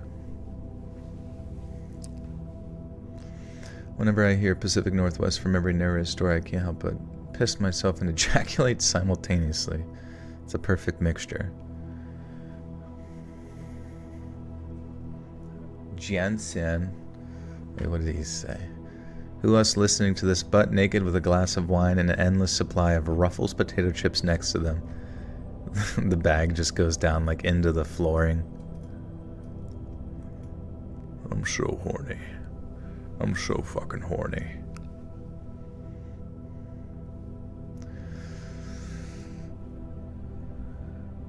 The forest was alive with chickadees flitting. The forest was alive with chickadees jumping between branches, along with the chatter of squirrels and the occasional thud of a pine cone hitting the ground. I settled into my routine, spending mornings at the desk, scanning the horizon for smoke, while just logging wind speeds and temperatures for the daily report. And for the first few weeks, it was paradise, same as always. Then, about a month in, something changed. I couldn't pinpoint it at first. It was more a feeling than anything concrete. I'd be out on the deck, sipping my coffee, and then suddenly, the hairs on the back of my neck would start prickling. The woods got quiet, too, almost unnaturally. No bird song, no rustling of leaves, just this sort of eerie stillness. I've been around long enough to know that the forest has its moods, but this felt way different, and I started to think that there might be a mountain lion in the area, possibly. There are ghosts out there, silent, solitary, and damn near invisible until they want you to see them. I'd found signs of one not too far from the tower a week earlier, a pile of scat and some claw marks gouged into a cedar trunk. So anytime I left the tower, whether to check the rain gauge or haul water from the creek, I slung my old Winchester bolt action over my shoulder. It was nothing fancy, but she was reliable. Nothing fancy, but she was reliable. That uneasy feeling, though, dragged on for weeks. I'd wake up in the middle of the night convinced that I'd heard something. It might be a twig snapping or a low growl, but when I grabbed my flashlight and sweep the beam across the clearing below, there'd be nothing. I started double-checking the lock on the tower door, something I'd never bothered with before, and during the day I'd just scour the ridgelines with my binocs and look for any hint of movement. But again, there was nothing, just trees swaying in the breeze with the occasional hawk circling overhead. My nerves felt frayed, but I told myself that it was just the isolation getting to me. You spend enough time alone out there and your mind can start to play tricks on you, believe me. Still, I couldn't shake that sense that something was out there, watching me. Then, just as mysteriously as it started, it stopped. The birds came back, their songs were filling the air again, and a family of deer wandered through the clearing one morning, nibbling at the grass while acting completely unafraid. The forest felt alive again, and for the first time in a long time, I allowed myself to relax. I even laughed at myself a little, jumping at shadows, spooked by my imagination.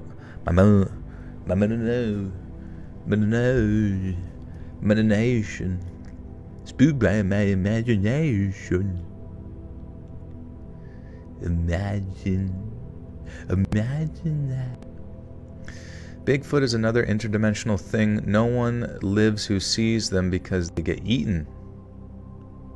I don't believe you. I know many people who have seen Bigfoot and survived. Mike Wachowski. The Mike Wachowski twins.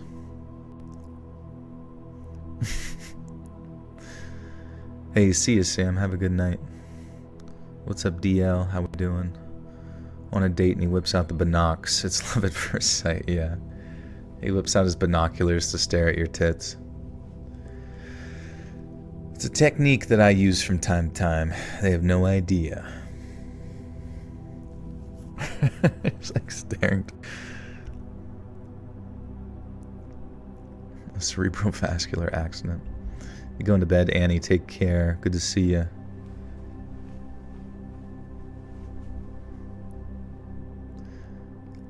Would that mean they're small? No, I think they just want to get a real nice HD 4K view.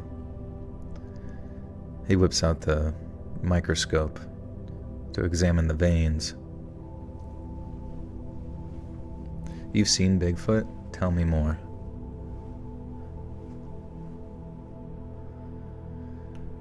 I've even laughed at myself a little, jumping at shadows, spooked by my own imagination. I still carried the rifle, but it felt more like habit than necessity, and things seemed back to normal again. Then one afternoon in late August, I hiked down to a creek about a half-mile from the tower to check the water level. It's a peaceful spot, where the water winds through mossy rocks under the shade of nearby pines, and I was crouched by the bank, scribbling a note in my logbook when I noticed my bootlace had come untied. The last thing I wanted was a trip hazard during my return journey, so I set my rifle against a rock and bent down to retie it. I was still fumbling with the lace when I heard it. A sharp, sudden thwack as something struck the tree behind me with a massive amount of force. I turned around, and there it was, an arrow buried deep in the bark. It had missed my head by inches. Panic hit me like a runaway freight train. I didn't stop to think. I acted entirely on instinct. I grabbed my rifle and ran, boots pounding the dirt, branches clawing at my arms as I tore through the brush as fast as my legs could carry me. My lungs were burning, my pulse thundered in my ears, but I didn't even think about slowing down until I was safely back at the tower. I remember bolting up the stairs, 2 at a time, then slamming the door behind me before I turned the lock.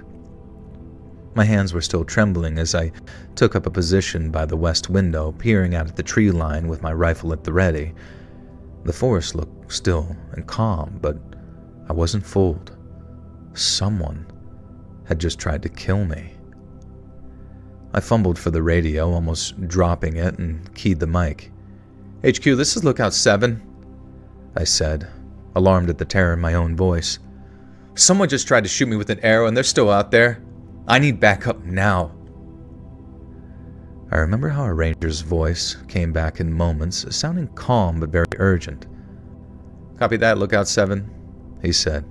"Sit tight. We're sending a team your way." I stayed by the window, my rifle at the ready, eyes darting between the trees, and every shadow seemed like hidden danger, while every dull noise sounded like a footstep. It took an hour for backup to arrive, but when it did, 3 armed rangers piled out of a dusty jeep, scanning their surroundings as they did so. I met them at the base of the tower and led them back to the creek. My legs were still shaky from my run back to that tower, and I can safely say that the walk back down to the creek was one of the most terrifying and unnerving experiences of my entire life. Someone had hunted me, and had almost killed me in the process. But during that walk back to the creek, it was us that were hunting them. Not an animal, but a person. When we arrived at the creek, the arrow was still there, lodged in that tree. Everyone went quiet, and we fanned out to search the area for tracks of broken branches, anything to tell us who had been there or where the shot had come from. But we found nothing. The ground was a carpet of pine needles, too soft to hold a footprint, and the shooter had not left a trace. One of the rangers yanked the arrow free and studied it. It looked handmade, but the question of who made it was anyone's guess. Someone suggested that it might have been a poacher, maybe someone who hated the federal government for whatever reason, but even so, his tone lacked any conviction. And they stayed with me for 2 days, taking shifts on the deck, rifles ready, but nothing happened. No more arrows, no signs of life beyond the usual forest critters, and whoever shot that arrow at me had just melted away, leaving us with more questions than answers. The rest of the summer just dragged on, uneventful but tense. I'd sit up nights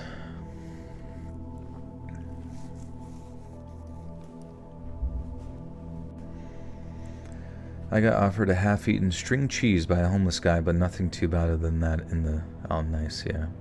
Sounds like a kind, generous gentleman.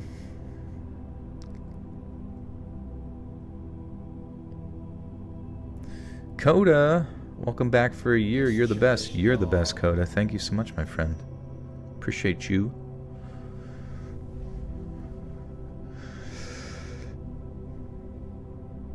I'd sit up most nights, staring out into the dark, the rifle across my lap, waiting for something that just never came. The forest I loved felt very different now, like it was hiding secrets that I'd never gotten to the bottom of. Sorry. The forest I loved felt different now, like it was hiding secrets I'd never get to the bottom of. I finished the season, packed up my gear, and hiked out just as the first rain started to fall.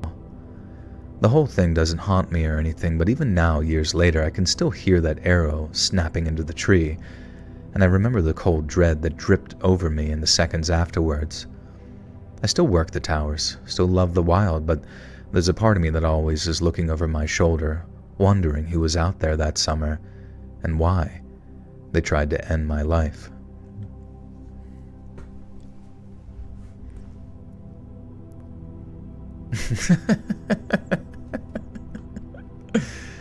Joel once told me in confidence that he likes to lick his own ass like a dog.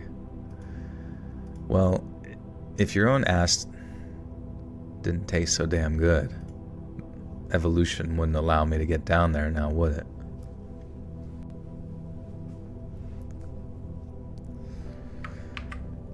All right.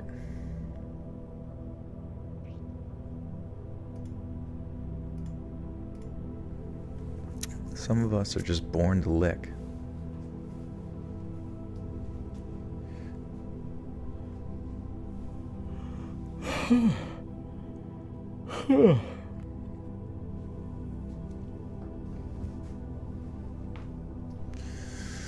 All right. Last story, friends. Should I go get my magnesium? Are we really burning through these stories this fast? Seems like we tore through that second one pretty quick. But what the hell was that?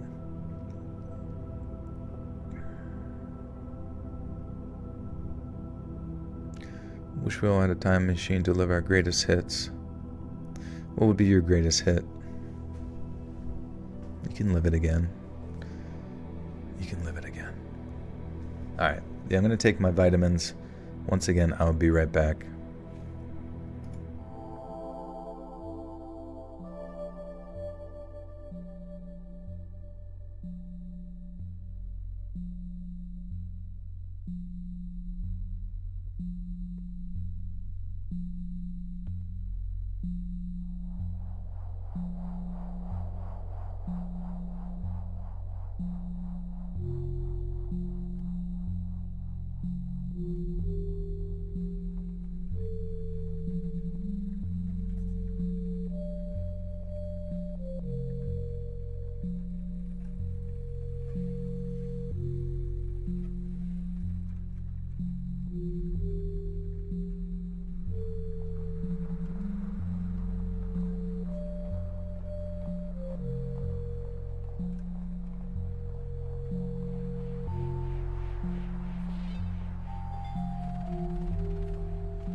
Okay, I'm back. Hey, Coda with a 5. Father Joel, thank you, Coda.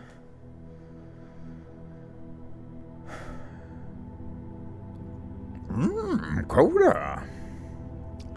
Thank you so much. Duder. Your app crashed and I came back and you've already finished the second story. This is true. We're burning through it. I don't know. Maybe I'm getting good at reading. Alright.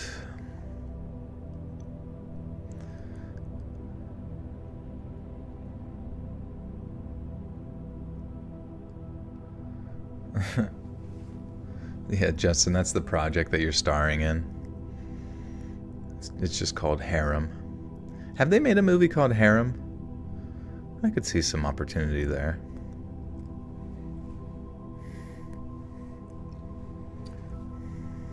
I know, I wasn't supposed to be back so fast, but... Yeah, tonight is I think it's 8,000 words or so, which is pretty solid. I just feel like we really are tearing through it. Hey, Penelope, what's up, dude? Why do you always like to leave us, Joel? Utterly dislike that for us. I gotta go take my vits. My viddies. What do Australian people call vitamins? Viddies? You take your viddies? Yeah, you took them. Took your viddies.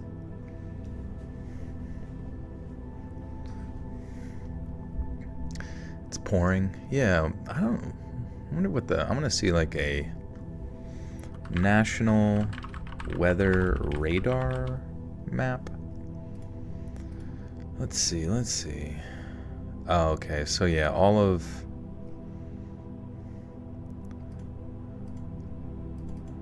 Are these days? So like all of the East Coast was getting hit by a pretty big storm. Zoom Earth weather. Oh, it's a virus. Yeah, it looks like all up the East Coast is just a massive storm front. Do a backflip before I leave. Unfortunately, I am not as athletic as I show speed. I can't just float midair. But I'll give it a try. I broke my neck.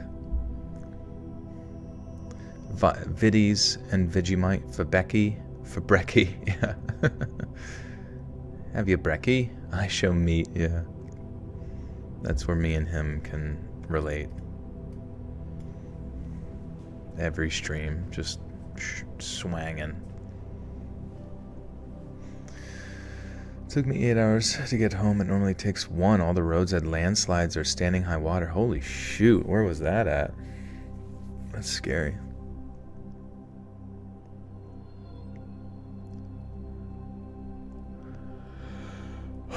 Secret agent man.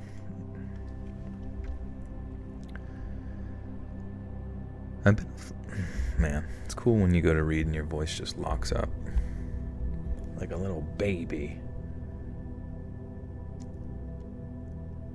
Aren't I tired? I feel pretty good. Oh, it's 2 a.m. Damn, never mind.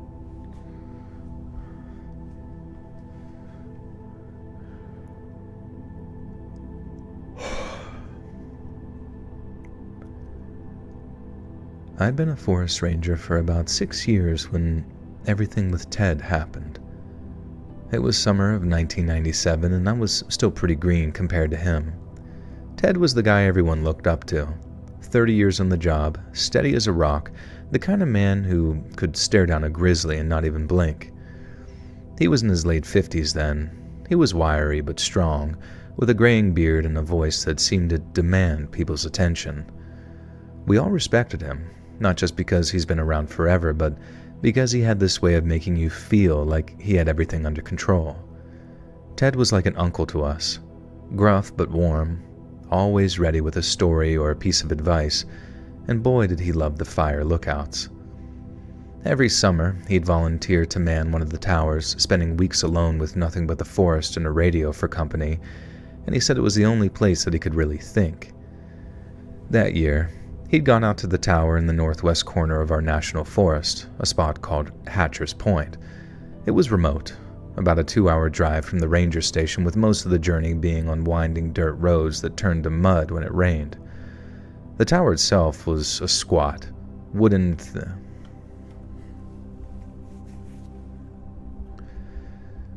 The tower itself was a squat, as they say, this wooden thing perched on a rocky outcrop. I'd been up there once or twice myself, and it was so peaceful that, in a way, it kind of made you forget of the rest of the world. Mother frick. To poop on.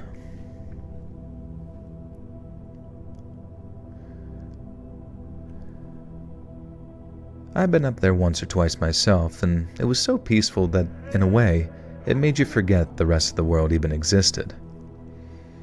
Ted had been out there for maybe 3 weeks by mid-July, checking in daily with the station like clockwork. His voice would come up...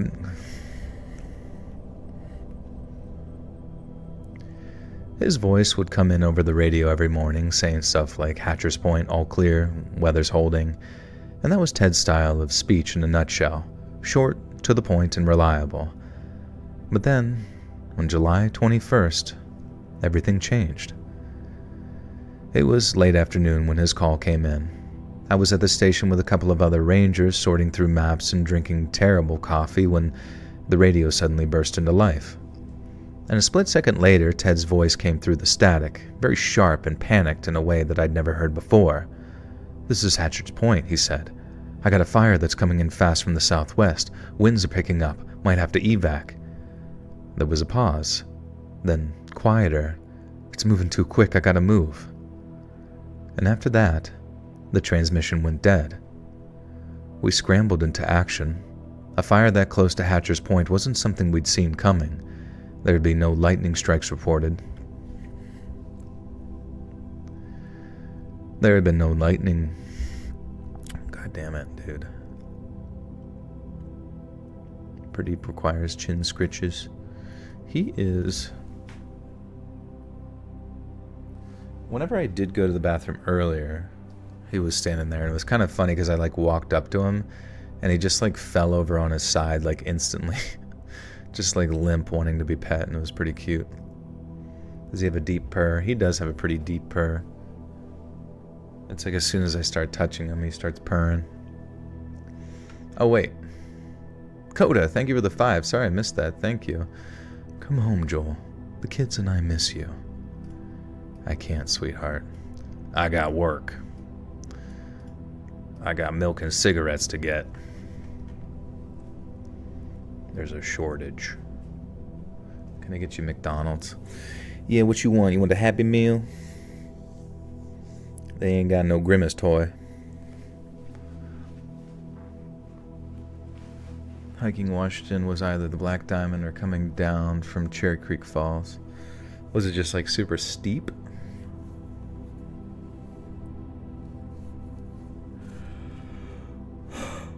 Shamrock Shake. Those are dangerous. Imagine if... Oh, dude. This might be disgusting, but imagine you got real high on marijuana and took like a McRib and mixed it into a Shamrock Shake. I will now wait for your reaction. Yeah, dude, wouldn't you eat that? I would eat that. Even sober? Exactly. Hey. Calories are calories, my friends. It doesn't matter in which order you consume it. The McNo. The McVomit. It was made in the McLab. It kind of makes you wonder to what extent, because I mean, there's probably like how many products out of McDonald's that never actually make it through testing. And you just have to wonder to yourself, like, what's the shit that goes through the McLab and the McResearch facility that just like never eventually touches your palate? There's got to be some like disgusting, fucked up shit. I'm sure at some point they were probably just like selling the balls from the ball pit. You just like, they deep fry them and you just get to chew on it.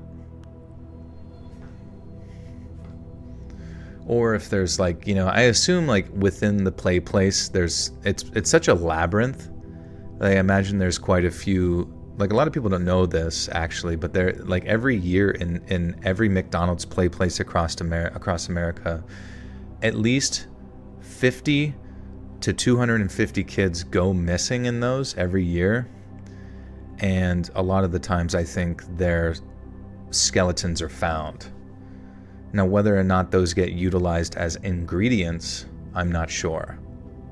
But if I was, you know, kind of like hypothetically you built a McDonald's on a Native American burial ground, you wouldn't want to be disrespectful, so you would want to use every part of every ingredient found on the property. And that, you know, so they don't even have a dumpster there. It just gets thrown directly into the fryer. And some of those are child bones.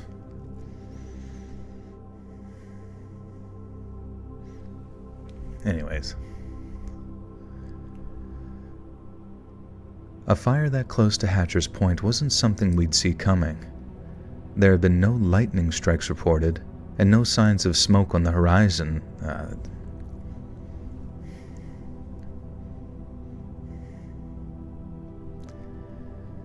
A fire that close to Hatcher's Point wasn't something we'd seen coming. There had been no lightning strikes reported, and no signs of smoke on the horizon that morning. But Ted didn't even panic overnight. He didn't even panic. The McHansel and Gretel, holy shit, that's perfect.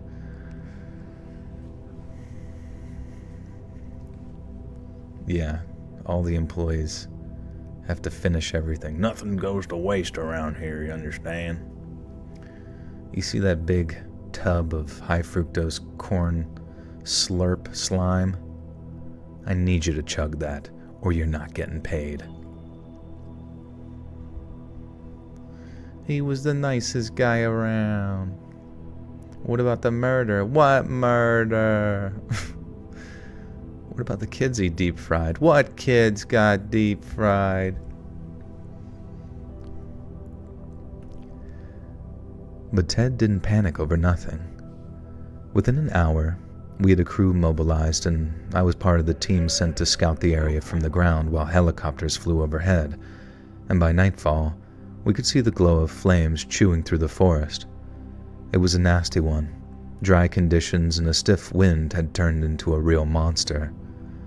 The fire tore through the ridge near Hatcher's Point, swallowing trees and spitting out plumes of smoke that blotted out the starry sky.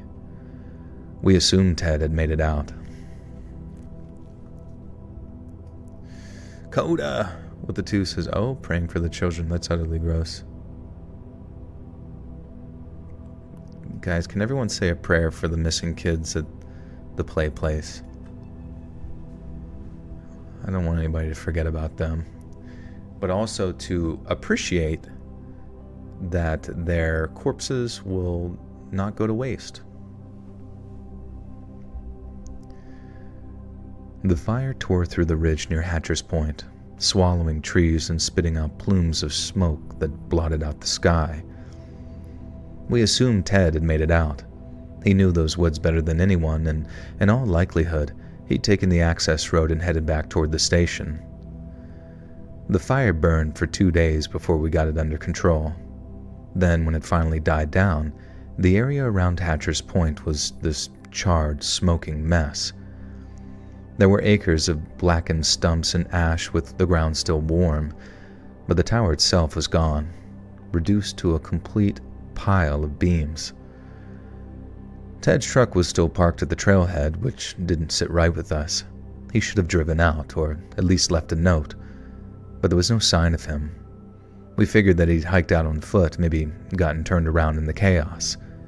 He was due back to the station hours after he called in, but when a full day passed with no sign of him, the head ranger called for a search and rescue effort. I was on the team that went looking for him. There were 8 of us, plus a couple of dogs, fanning out from the trailhead as we kicked up clouds of ash that stuck onto our boots and pant legs. We called out Ted's name, our voice echoing around that dead valley, but apart from the occasional creak of a branch giving way under its own weight, the forest just stayed silent. I remember thinking how creepy it all looked. Nothing but miles of devastation, no birds or wind, just this overwhelming sense of death pushing down on us. And we found him that later.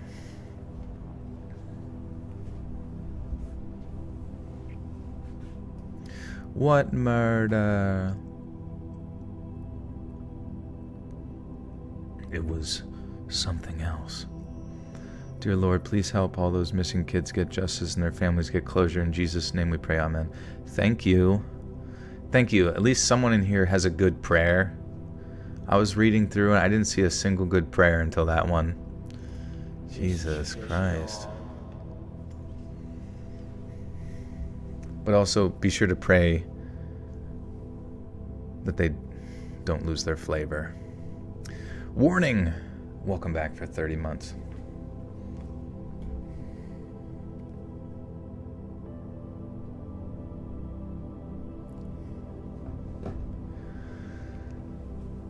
Some of us are atheists. You can still pray to your Reddit moderators. I don't care. They have power. They have power to ban the demons.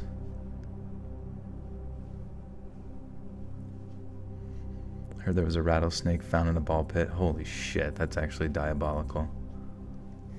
And Lord, please bring the McRib back soon.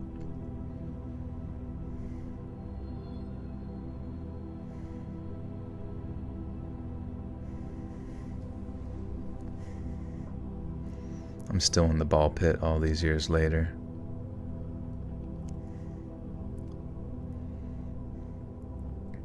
He put the rattlesnake in there.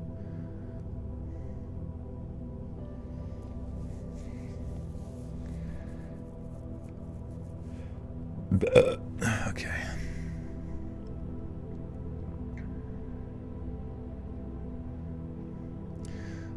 So atheists believe in the McRib. They do. They do. Whenever the book of Revelations talked of unknowable horrors of abomination, that is what they were referencing. Coda, you changed your name to thank you for the 10. What murder? It's gonna be stuck in my head. What murder? McRib, what McRib? What secret sauce? Okuyosu Nijamura with a 5 says the atheists afterlife are Reddit. iFunny and 4chan Chungus have mercy on your karma. Yeah. Big Chungus, please have mercy on my karma. Don't let my account get perma-banned. Please allow me to enact vengeance upon all and any people who subscribe to Asmongold. In your name, amen. In your username, amen.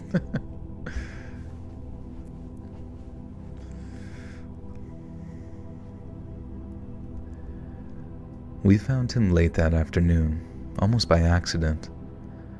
One of the dogs started barking, pulling its handler toward a narrow ravine about a mile from where the tower had stood. I was close enough to hear the guy shout, and I remember running over with my heart pounding, praying for the best possible outcome. Ted was down. Fuck. What murder?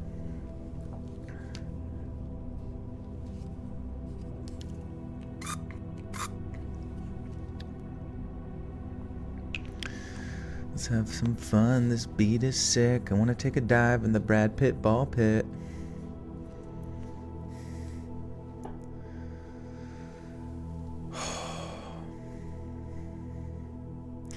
You know what's always funny to me? A lot of people say that, like, Michael Jackson was innocent. But I feel like it kind of glosses over the fact that he had so many kids at a private ranch all the time. At least beg the question, you know what I mean? Like, they could say, like, there's no evidence or something like that, maybe, I don't really know. But it is interesting how there's, like, some people almost, like, religiously are like, Michael's an angel. He's just a big kid who likes to hang out with everyone else's children in the privacy of his compound all the time.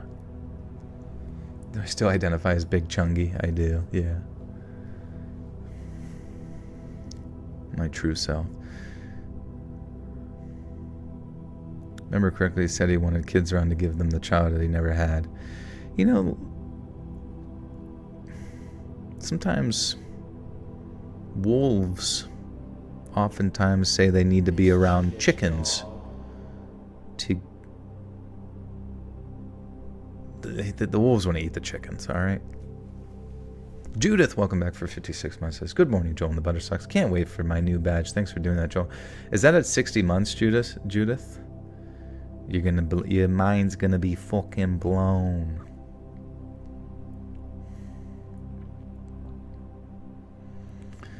Yeah. No, I'm not trying to. I mean, who knows? Who fuck knows? He might literally have just been like... I mean, because you kind of wanted that too. Maybe some people are so fucked up from childhood that they do revert to their childlike mentality and genuinely are just like angelic people. But you also know that there's some associations with like childhood trauma and continuing that trauma onto others as well. So it's just, you know, it begs the question.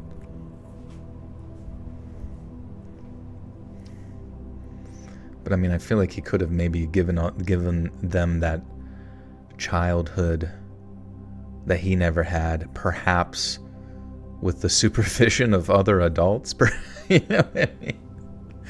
Perhaps on a scheduled day when the parents didn't have work. I don't know.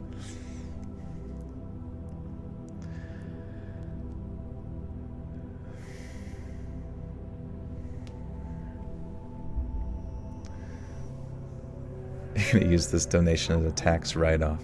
I think it counts. I think you can actually multiply it and write it off.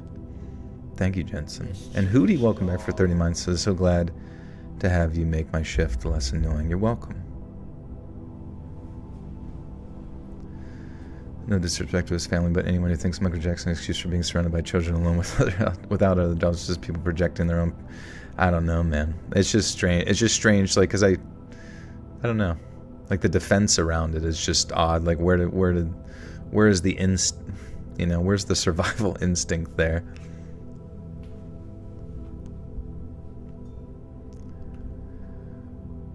We found him laid dead.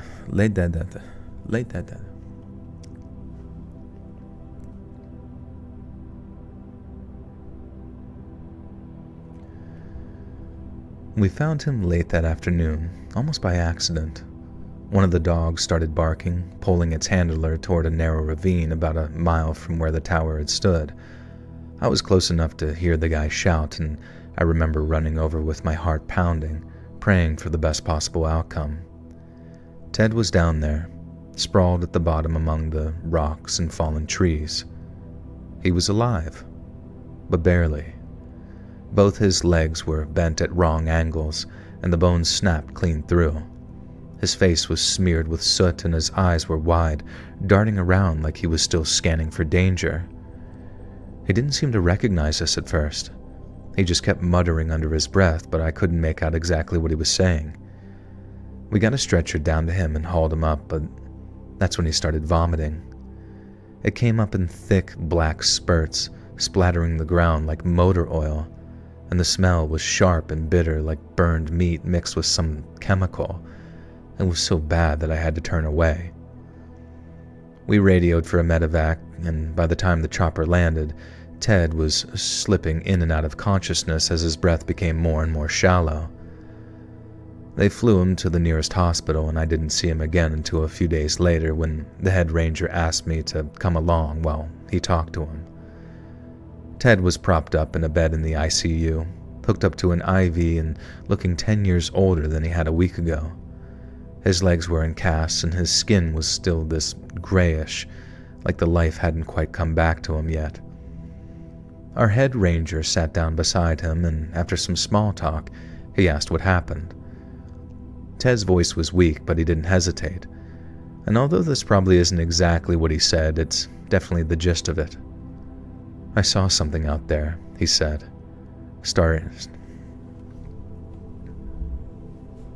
Hadouken! Hadouken!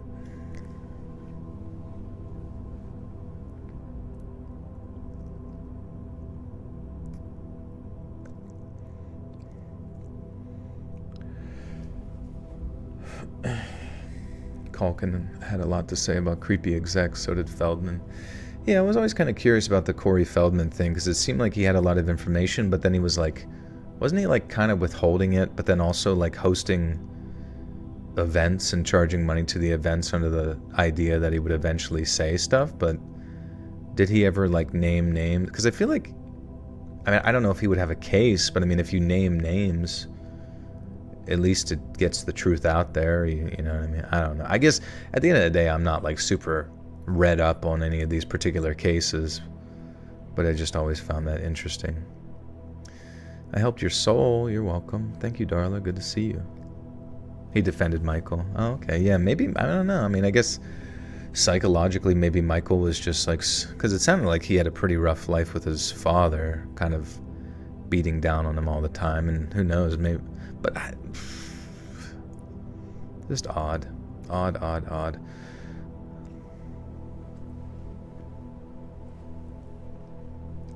A soul exchange. Everybody put your soul into a pot, and we'll scoop it out like jungle juice. Jonathan Majors just said he's been being touched by men and women since he was 9. Jesus, dude. Yeah, I don't know, man. Keep your kids out of the fucking Hollywood realm if you live in LA. Shit is not good.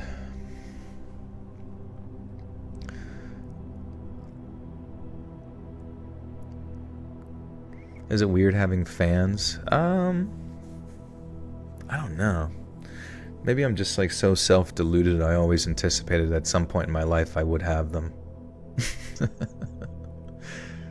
Wasn't Michael chemically castrated to keep his voice high, or was that just a rumor? I don't know. What the hell was that? What the hell? What the fuck? Joe Jackson did a lot of messed up things for when he was around, let alone having to deal with keeping his family together. Yeah. You're a Pradeep fan. I should just start a whole Instagram for Pradeep.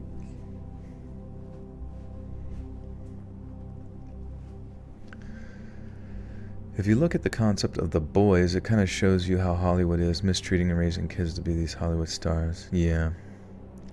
You gotta do the Michael Jackson sound acting like you're hearing a skinwalker in the woods. What the hell was that? It's like Paranormal Activity, or what's that show with like ghost hunters? Wait, I feel like that's a South Park thing.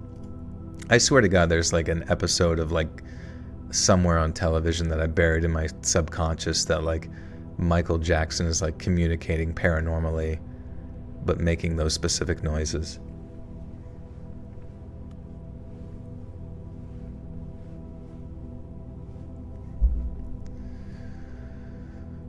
You can find videos of Michael Jackson doing his normal voice. Oh, that'd be interesting. I'm serious. I'm super serious.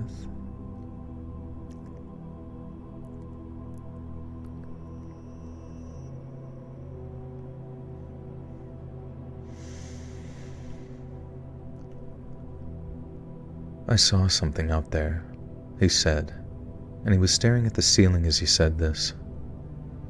After the fire passed, I went back to check the tower to see what was left. The ground was still smoking and there was ash everywhere. And then I saw it. It was big but thin, like a starved, diseased bear. His skin was all black, burned looking, hanging off of it like it'd been cooked. It was eating the ash, scooping it up with its paws and shoving it into its mouth. Our head ranger, Bill, shifted in his chair, and I felt like the hair on my neck was standing up, but Ted kept going. He said, I couldn't move at first. I just stood there watching. Then it turned its head, and I swear it looked right at me. No eyes, just holes, but I felt it see me. And I ran. Didn't think, didn't look back. And the next thing I know, I'm falling. My legs are gone under me. And I don't remember much after that. Bill didn't say much, he just nodded and told Ted to rest. But I could tell he was rattled. Ted wasn't the kind of guy to make up stories. He didn't drink, didn't mess with drugs, and didn't even like telling tall tales around the campfire. And then there was the black stuff he'd thrown up. The doctor had pumped his stomach when he got to the hospital and they found something strange. Chunks of burned bark and partially digested mixed with a near-toxic amount of tree ash. They said it was like he'd been eating it, though they couldn't figure out why. Ted didn't offer an explanation either. He just shook his head when they asked, like he couldn't find the words. And he was in the hospital for weeks, long enough for his legs to start healing, and when he got out, he told Bill that he was done. 30 years in the service and he was retiring, effective immediately. We threw him a party at the station that fall. Nothing fancy, just some burgers and beer. A cake with Happy Trails Ted written in blue icing, I remember. He showed up in a flannel shirt and jeans, leaning on crutches, and he smiled and laughed with everyone like it was old times. He even made a little speech, thanking us for all the good times and saying that he was looking forward to fishing and fixing up his old log cabin. But there was something off. I noticed it when I caught him staring out the window at the trees beyond the parking lot. His smile didn't reach his eyes, and his hands gripped the crutches so tight his knuckles went white. It was like he was waiting for something to come out of those woods. I asked him once, a few months later when I ran into him in town, if he was okay, and he said he was fine, but his voice was flat and he didn't look at me when he said it. Ted moved out of that cabin of his about an hour out to the cabin of his. If Ted hangs himself in this cabin, I'm gonna be so pissed.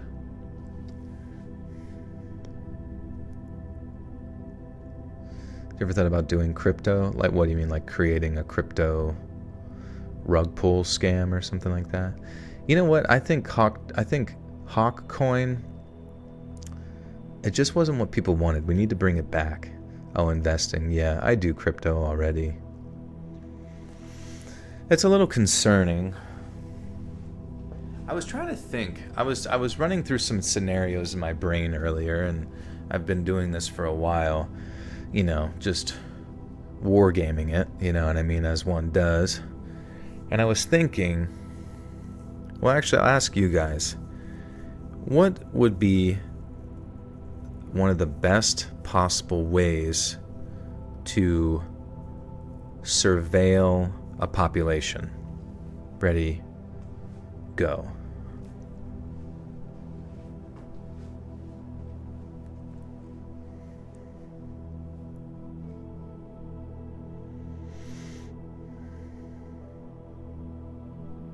Data, right. Camera on insects, mostly through money. Right. You're getting there. Undercover cell phones. Right, so we got data and we got money. But how do you mix them both together? We were just talking about it.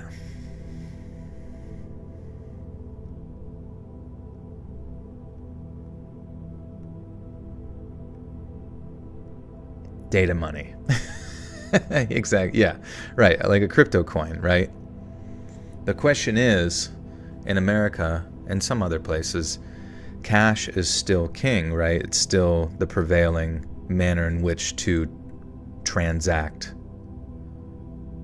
But in many ways, the traceability of it and the ability to like monitor people is limited with it, obviously. But you would need to then translate the, population over to some type of like cryptocurrency of sorts to make it easier for you to monitor that activity and everything they do, everything they buy, all that kind of stuff. But the question is, how usually to like make big changes, big sweeping changes within society, you need some type of catalyst, right? Now, what do you guys think would be a catalyst necessary that would, and it could be multiple answers. There's no wrong answer because it could be multifactorial or multivariable and all that kind of stuff. Like, what would be the best way to like, I think you got it right. You both said it right there. You need a war and you need a fiat collapse. So that's what I'm like kind of a little bit, I don't know about how you guys feel, and maybe I don't want to doom and gloom and get right into the crazy, even though it's been 3 hours almost, so we're good to get into crazy. But that's what I'm kind of like nervous about in this like current administration, is that the last time there was like some degree of chaotic event, you might remember what that one was, that made some pretty strong sweeping changes, mass inflation, all that kind of stuff. And this current one, I still feel like is ripe for division. And I would say that the best way to do it would be through some type of war or some type of like financial collapse. And even though that this current administration talks a lot about like peace, I just have like this weird feeling that like peace, like whatever peace process is occurring is like suddenly gonna like fall through, and that, I don't know, like it's gonna be fast and quick, and maybe it'll start with a financial thing and lead to a larger scale war. I'm not really sure. But I mean, there is some degree of like implementing, I mean, you see like infrastructure for it in like other countries like China integrating as well as like people's biometrics, like like you got to scan your face, you got to scan your retina, you got to scan various things that's supposedly like unhackable, uncorruptible, all that kind of stuff. But I don't know. I'm just like curious because it's just annoying. That's what we're always kind of like waiting for, is like the next catalyst, the next event to push things forward. And it's frustrating, but I guess the question is like, do you guys anticipate like an exact date? And if you do anticipate something like a changing of the fiat or the currencies to something like a blockchain style currency, like how are you going to prepare yourself for that? Are you guys doing anything to prepare yourselves for a change over to this new form of currency? Are you anticipating some type of cyber attack? Are you anticipating, like, I could imagine it being like a cyber attack that leads to maybe this is how it would play out. You would get a big cyber attack, right? And then that would make everyone's like banking processes essentially halted because of security. And then because the cyber attack would be considered an act of war, thus begins actual war, which could become kinetic and all that kind of stuff. Yeah, the password will be Buttersock if you guys find the bunker. Nevada and Utah are the epicenters for surveillance. Yeah, what are you seeing there? Taking out of the bank and moving to EU. I don't know if things will be much better for you in the EU, to be honest with you, but I don't see too much of an issue of stocking up cash. But eventually cash will probably be demonized. Like anybody with over like $1,000 in like physical cash will probably be called like a terrorist or something, because you're doing black market trading, because you're paying for people to mow your lawn and not being taxed for it. The northern part of Europe. Oh, okay. Growing food, foraging, books, train maps, and no tech. I mean, if you're comfortable with that lifestyle, but I think the majority of us here don't really like know how to exist outside of a grid system. I mean, we could definitely make it work, but it certainly wouldn't be ideal, as most of the time we all kind of like pick convenience over humanity.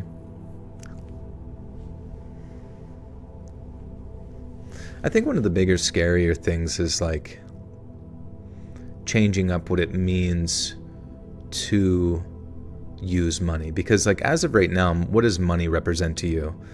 It usually represents what we perceive the value of the item to be, but it also is given to you through the value of your time. You make money based on the time that you put into stuff, but then you spend it usually for like direct goods. But if eventually the value of your money is like directly tied to some type of like energy unit, like you can only travel this far because it's using this many carbon credits, or you can only do this much stuff because it's using certain energy units or whatever it's called. I feel like that's going to be one of the more interesting aspects of the future, if that is able to pull through. Is anyone able to read a map? Not me.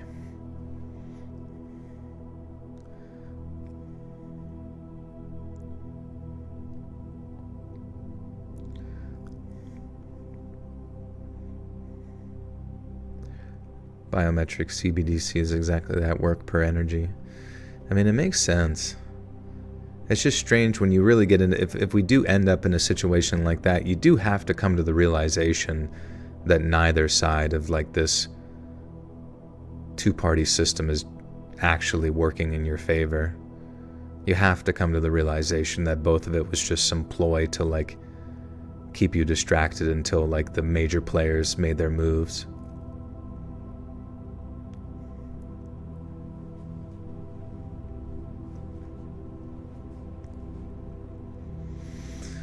Teach your farm animals a second language. Yeah. Teach your farm animals how to code.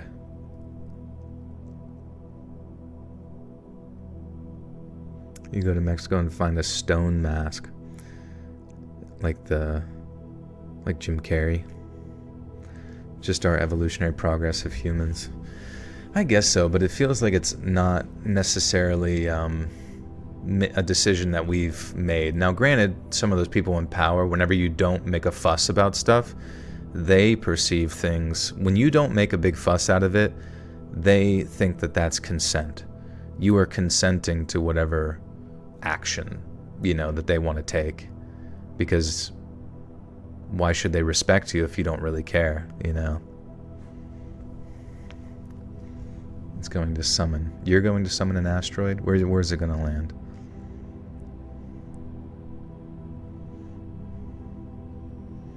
You can read the stars, Hawk? That's awesome.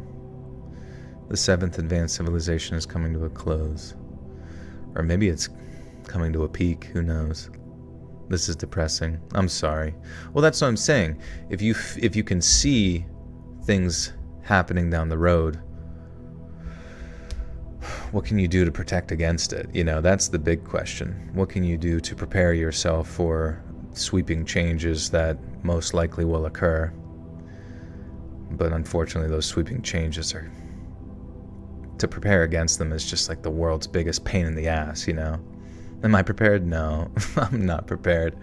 I mean, there's definitely the advised maneuver of like investing in like physical assets like silver and gold and land and homes and all that kind of stuff. But I mean, that shit's expensive, bro, and not everyone can like do that. I mean, obviously,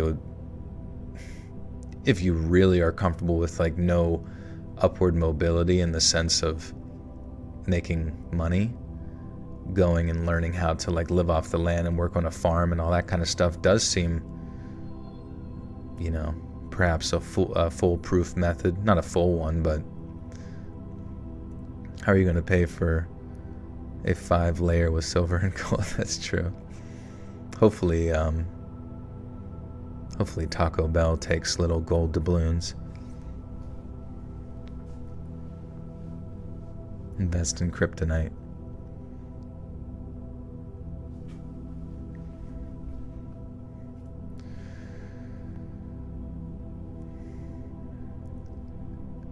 Ted moved out of that cabin. Oh, damn it.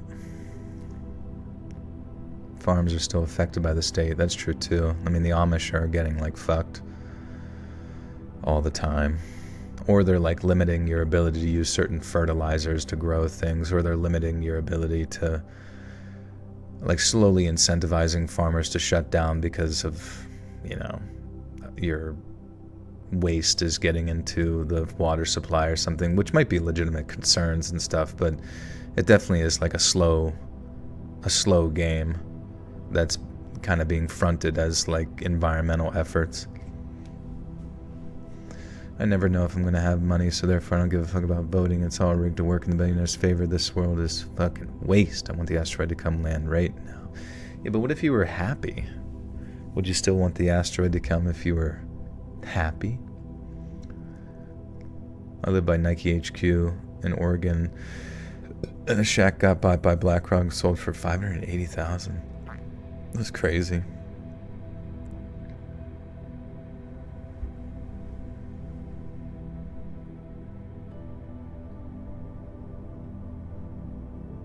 You don't think you'll ever be happy? Yeah, what are some things that you have found a certain sense of contentment in? Monsanto hasn't helped. Our seed bank has been compromised. Yeah, I mean, it's only like certain GMO seeds grow. It is weird how whenever you think about any sorts of like independent living or existing outside of it, it's like every possible scenario has already been like thought through and like put in motion like 50 years ago or more. It's fucking strange. If things get bad enough, it's the people's job to change. It won't be easy, but eventually people will wake up. Yeah, I guess it starts with little retaliations, or just like trying to tell, because sometimes like we sort of enforce these like frustrating laws by the government just as like independent citizens, but I think we need to stop,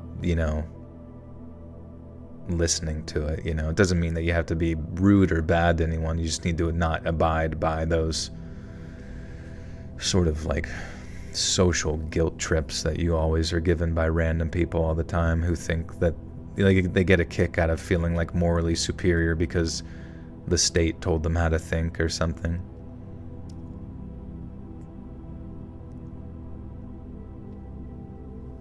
This here field is coded for urban. That's true. Which one of your videos would you recommend to sleep right now? Just one of like the 3-hour ones, more recent. Those are kind of geared towards sleep.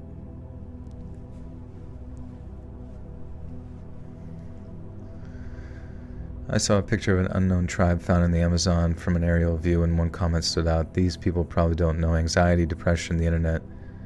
A double-edged sword. I mean, I guess their sense of anxiety and depression probably doesn't maybe present in the same way. I mean, I'm sure there's still things within their sort of social context in which they're unhappy about, you know, like TikTok down the street, got a hotter wife than me, I'm gonna go take it from him or something. But at the same time, I think there is something really important in the fact that humans are able to stay physically active, foraging for food or participating within a social circle. Because it kind of, like, I think sometimes whenever our minds almost have too much, or we're allowed to just like sit there and fester on our own thoughts, that's whenever this sense of like anxiety and depression start to kind of kick in. Now, obviously there's like physical variables and things that affect that, but I think also the fact that we kind of like name the disease all the time and talk about it, or like ruminate in it and start to like think of it like our identity, it almost makes it stronger within us, even whenever we have everything we ever need. Boop with the 14 months says, podcast from a bug out van, go to the woods, get Starlink. That sounds like I probably won't be showering, huh?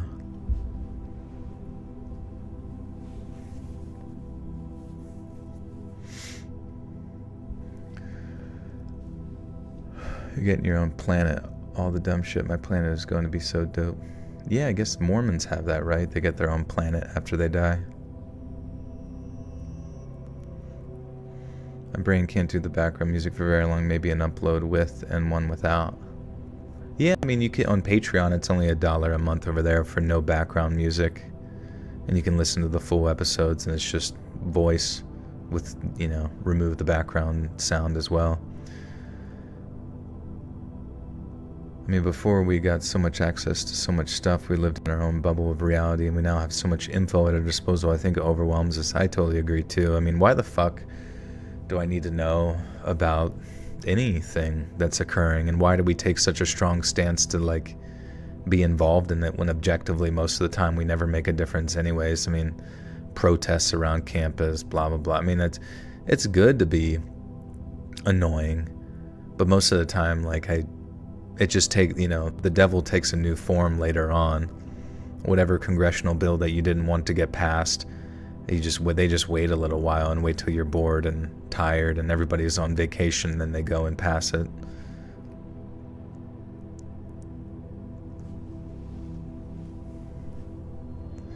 IG is toxic. IG is very toxic, honestly. I mean, I think the worst thing about Instagram is that, like, it definitely doesn't breed any form of discussion. Like, there's just not, most people just, like, most of their responses, especially if it's something divisive like politics or whatever it might be, like, the extent of what they write in the comments is like, bad take, uninformed.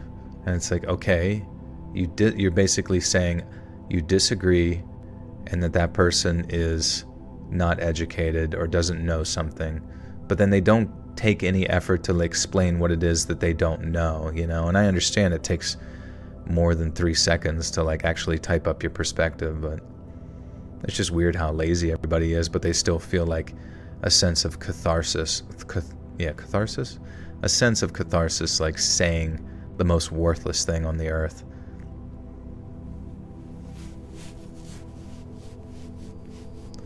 You're a Mormon? Yeah, do they believe in, like, you get a planet after you die? Strange about China is they're associated with the dragon, and the Bible talks about the great dragon at the end of times. Yeah, what does it say? Like, that the dragon does cool shit, or it hosts the Olympics?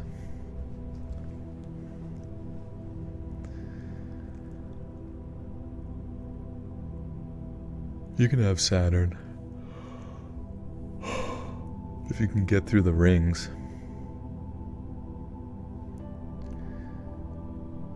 Ted moved out to that cabin of his about an hour from the forest boundary and kept to himself. I heard he still fished sometimes, but he never came back to visit the station. The last time I saw him was in '99 at the grocery store. He was thinner, his beard gone white, and he moved slowly, like every step hurt more than just his legs. We talked for a minute, and he seemed cheerful enough. He asked about the crew, told me that he'd caught a big trout the week before, but when I mentioned Hatcher's Point in an offhand comment, his face changed. His jaw tightened and he looked past me, out the store window toward the mountains. Then quiet enough... Didn't he already have this conversation?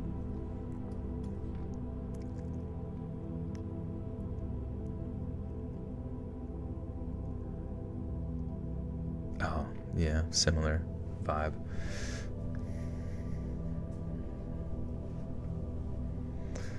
Watching an interview with Deepak Chopra, and he sympathizes with the idea that we're in a simulation.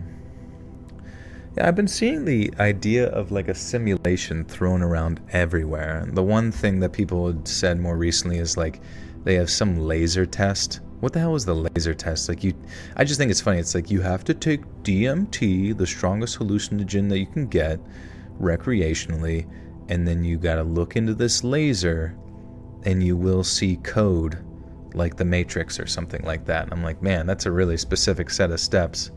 It sounds like a fucking creepypasta.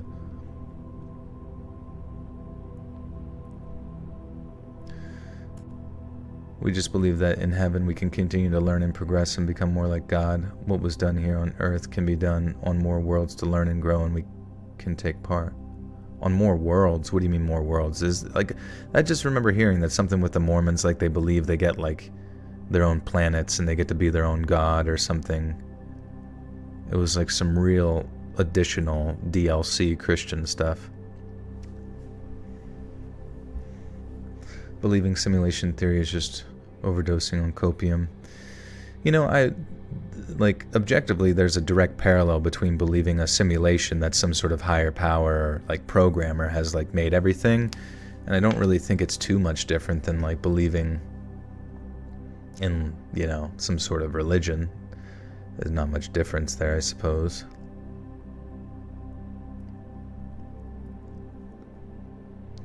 But they all hallucinate the same thing, which is impossible. Yeah, that's a good point. I mean, it's like, what the fuck's going on and why? And I've heard people say that they've had similar hallucinations while taking DMT before, related to some sort of elves. What is it? Like they all like see some type of elves that like speak to them. And it makes you wonder, is it like the compound, you know? Because I've also heard that people take Benadryl and they see the Hat Man. Why do they see the Hat Man when they take Benadryl?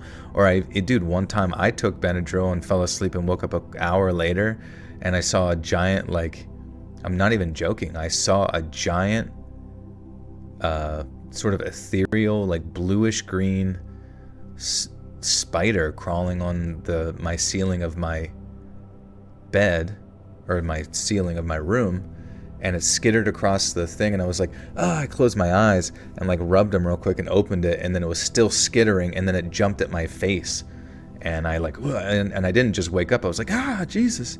It was probably the only time I've ever like hallucinated or whatever. Yeah, that was with Benadryl. Well, it was like ZQL or some shit, but that's like the active ingredient to like knock you out. You took 22 Benadryls and saw a demonic chicken in your closet and lizards and spiders climbing down my wall like a lava lamp. That's crazy. 22 Benadryls seems like a bit much. Well, don't you think that God would have other children on other worlds somewhere? We believe life on Earth is a growth period. It's like we progress and learn and become more like God. I don't think that. You know what I mean? I don't know. I have no idea. So I'm not sure if like that statement is like leading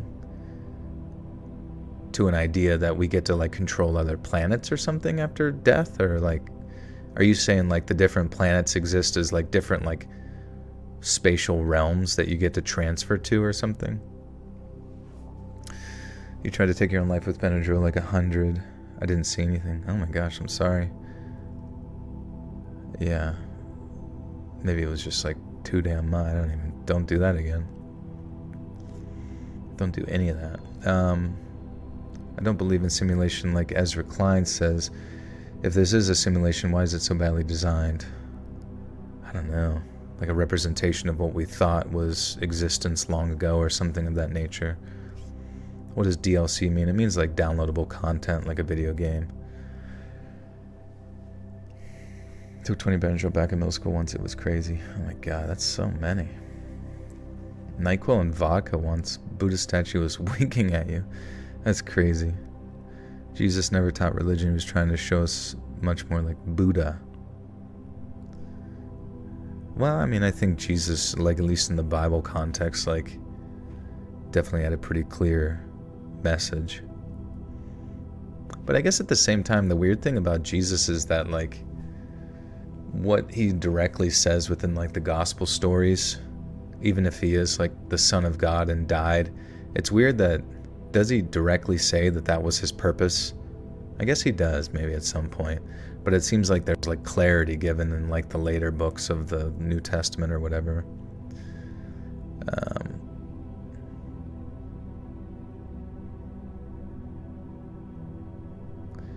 Your personal perception and conditioning shapes your worldview and experience. It's not the same for everyone. Yeah, I totally agree. Bring you back to Catholic school. Triggered! DLC referred to extra content expansion pack for video games. Yeah. I get mad confused when people say that Jesus is God. I'm not religious anymore, but that always confused me. Well, it's like sort of like the idea in Christianity is that man was separated from God in the Garden of Eden type thing, and then the world was cursed because of the actions of their sin or whatever, their separation from God.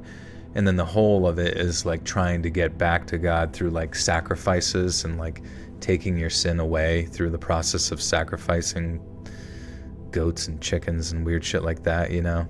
It's very strange. And then Jesus is like, God's like, all right, enough's enough. I'm going to just go impart my body into like a human body and then be like simultaneously still in heaven but also down there in the human reality, and then like be perfect or whatever, and then but then be wrongfully, you know, accused and then killed and then technically sacrificed, and then that was like part of his like grand, you know, 4D chess scheme or whatever. But yeah, no, I mean, it's like, it's sort of like not a paradox, but like, well, I guess in the sense where like Jesus is like two people at once, where he's like, he is the Son of God, like some, you know, a representation of God, but then he is God at the same time because he's a part, you know, that representative of God or whatever directly. So, I mean, I guess technically it's like Christianity is like you have three, a triune God or whatever they say, where it's like the Godhead, which is like the God, and then there's the Holy Spirit, which is like a spirit that like exists as a representation of like God. But then there's like the human form of God through like Jesus, which is God. So it's like they all kind of like work in unison or something like that, but they're all also the same thing. If Jesus is God, then how did God and Jesus come down from the heavens and tell Moses, "This is my son, hear him"? Wait, what is that? You mean like in the dove, or what do you mean? Or to Moses, so that was with a burning bush or something?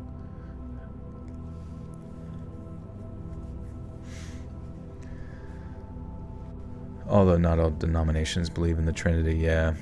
I don't even know. I don't know what's going on, man. Gib Pop-Tart. I would like a Pop-Tart, that'd be nice. He was providing the paradox wrong. God can make a burrito so spicy he couldn't even eat it. This is true. That's basically what Jesus was. God is our eternal Father, and Jesus is our brother who offered to come atone for our sins so we can learn heaven, not earn it. The Holy Spirit is a conduit between them and us. That's the thing is, yeah, I mean, that's what Mormonism teaches, but a lot of the other Christian sort of denominations, even though Mormonism is like, has a hole under the book to it, since it came quite a long period after, it doesn't teach that Jesus is like a brother or like a counterpart. Like, it quite literally teaches that Jesus is a extension of God, the Eternal Father, or is one and the same. But I understand that, you know, Latter-day Saints believe something else, and that's fine. But yeah, there's so many branches. Like, how do you even keep up with it all? You say you believe in energy, everything has energy, and some more powerful than others. I don't know, something along those lines. Yeah, I mean, at the end of the day, all I know is stuffed crust pizza is back at Domino's, so that's pretty sick. Have you seen the hexagon on Saturn? Yeah, I've heard that's like where they keep souls and stuff, right?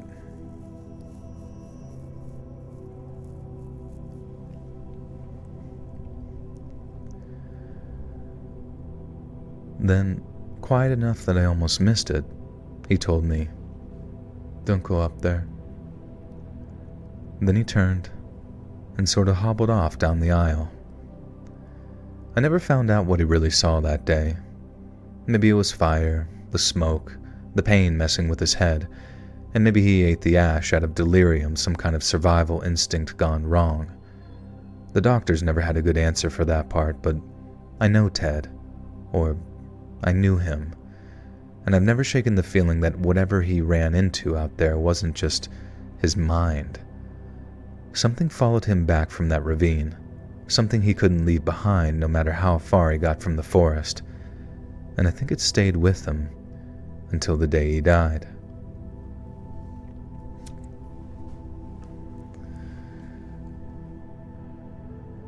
The Wi-Fi channel, or the Wi-Files, has some awesome vids. It really does. I love it. It's just paced so perfectly, and it has like really good information and interesting shit, you know what I mean? You hate the annoying fish voice? I like the fish. I like heckle. Oh, heckle fish. Like, I don't know why I like it. I think it's fun. I think it's like a nice, it breaks up the seriousness a little bit, and like it creates a certain sense of pacing that, you know, because that's kind of how like I am a lot, where I like take something seriously and then I like kind of shit on it, you know what I mean? You know, it's just sort of and it's nice too for him as like a creator, because he can use heckle fish to like say things that he otherwise wouldn't be able to say. Because you may remember Seth MacFarlane. Seth MacFarlane made a great point where he said, like, you can make jokes all you want and people will hate you for it, but if you do it through a cartoon, no one has the psychological ability to associate that cartoon with your face, and therefore it's that much harder for them to be mad at you whenever you say a little truth joke. And so it's nice, like, I think that's kind of how Hecklefish operates for him, as like he gets to use that as like to make a dark joke or make a, you know, poke fun at something else in like modern contemporary culture. And it's, you know, it's brilliant, honestly.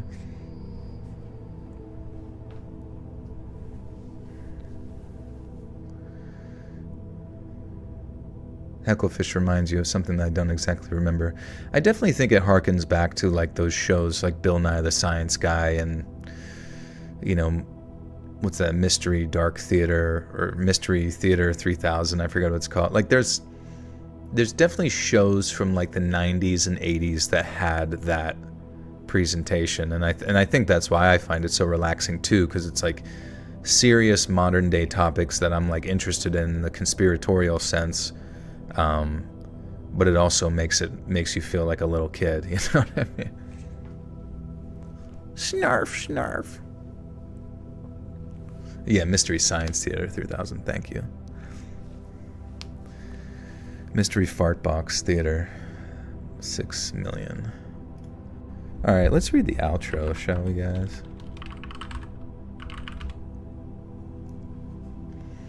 New Orleans and that jumbo shrimp.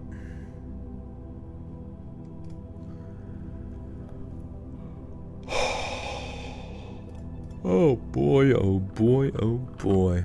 What time is it? Almost 3 a.m. What the fudge? Right. There's an invisible man living in the sky who has a list of things he never wants you to do, and if you do, he will send to suffer for eternity because he loves you, yeah. That's Carlin, yeah. It is weird. I don't know, man. None of it make no sense, if you ask me. But at the same time, it makes all the sense in a weird way. Maybe it's because my brain was brainwashed when I was little.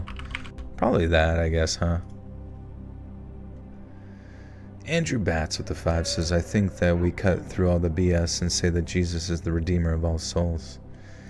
Yeah, I mean, I like the sound of that, honestly. It makes me feel good. It makes me go to sleep a lot easier when I think that, you know what I mean? And I'll be honest, like sometimes I have like weird paranormal experiences and I feel like thinking about Jesus makes it go away. But, you know, once again, I could just be schizophrenic. You know, it's like there's a lot of possibilities here. Crystal Forward, welcome to the Butter Sock Cult. You now have access to bonus content. Thank you. How often do you eat breakfast or for dinner and say a month? Dude, I wish more. Not enough, honestly. Chicken and waffles. Am I adjusting to the time change? Yeah, I love it. I love the fact that it's getting dark at like 7:30.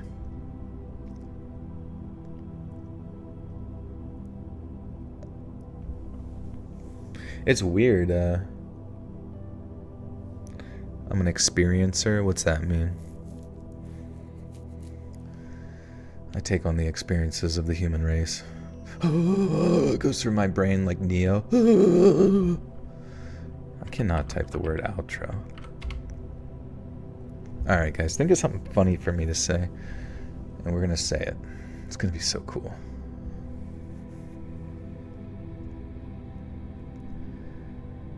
Hey friends, thanks for listening. Click that notification bell to be alerted of all future narrations. I release new videos every Monday and Thursday at 9 p.m. EST, and there are super fun live streams every Sunday and Wednesday night. If you got a story, be sure to submit them over at my email, letsreadsubmissions@gmail.com, and maybe even hear your story featured on the next video. And if you want to support me even more, grab early access to all future narrations and bonus content over on Patreon, or click that big join button to hear about the extra perks for members of the channel. And check out the Let's Read podcast, where you can hear all of these stories in big compilations located anywhere you listen to podcasts. All links in the description below. Thanks so much, friends. And remember... Justin Balas with the 5 says, why fart and waste it when you can burp and taste it? Or you can always have a jar near your ass ready to go and collect it. I have a weird story I need to submit. Worked at a movie theater a few years ago. I had to pray to cast something out, even if it was just my nerves. It certainly helped. Yeah, it does certainly make you wonder. For sure. And the weird thing too is like I can just like understand all perspectives, you know what I mean, all at one time. And that's the thing with Carlin, is like I do love Carlin's criticisms of like modern church and all of that stuff. I mean, he makes fantastic points, but I guess at the same time I also realize like to exist in a continuous state of cynicism as Carlin did, it kind of takes a lot of the joy out of other people. And no matter how much you feel like you are the, you know, correct fedora wearing, you know, Discord mod atheist or whatever, it doesn't make anybody like you. You know what I mean? Like it doesn't make anyone want to hang out with you more. So that's why I'd like, even though I love cynicism and I think it's perfect for human development and understanding truth, I also think in a weird way it's oppositional to the human experience sometimes too. Tell you that churchgoers don't judge. Churchgoers don't judge. There you go. This cosmic dance of bursting decadence and withheld permissions twists all our arms collectively, but if sweetness can win, and it can, then I'll still be here tomorrow to high-five you yesterday. I like it, my friend. Peace. You got it. You should save that. You think Carlin was very happy? He probably was, you know. It's just, I just know that for myself, if I were to exist in a constant state of criticism of those particular existential concepts, paranormal or whatever, what have you, I think it would start to like erode my soul a bit, you know what I mean? Even if that is kind of paradoxical, I suppose, but your mom's a churchgoer. Your mom's a churchgoer. I did later find out my coworkers did boards and seances in that room pretty frequently. Oh, interesting. Andrew Bat with the 5 says, wow, that has to be the first time that you refused to read my super chat of all crazy things I've said. What did you say? Did I miss it? No, I read that one. I read Is it delayed for Andrew? Unless it got... Yeah, it was Andrew about Jesus, and then it was Justin about farts. And then here you are here.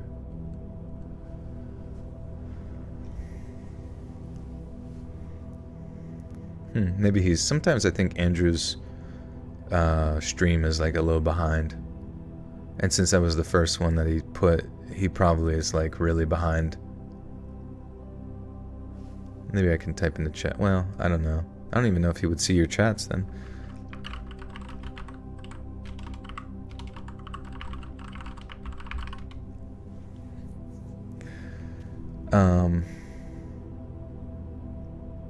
Yeah.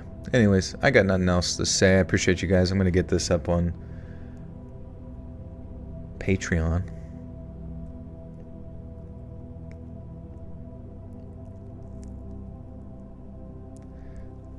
And it's only $1 a month over there.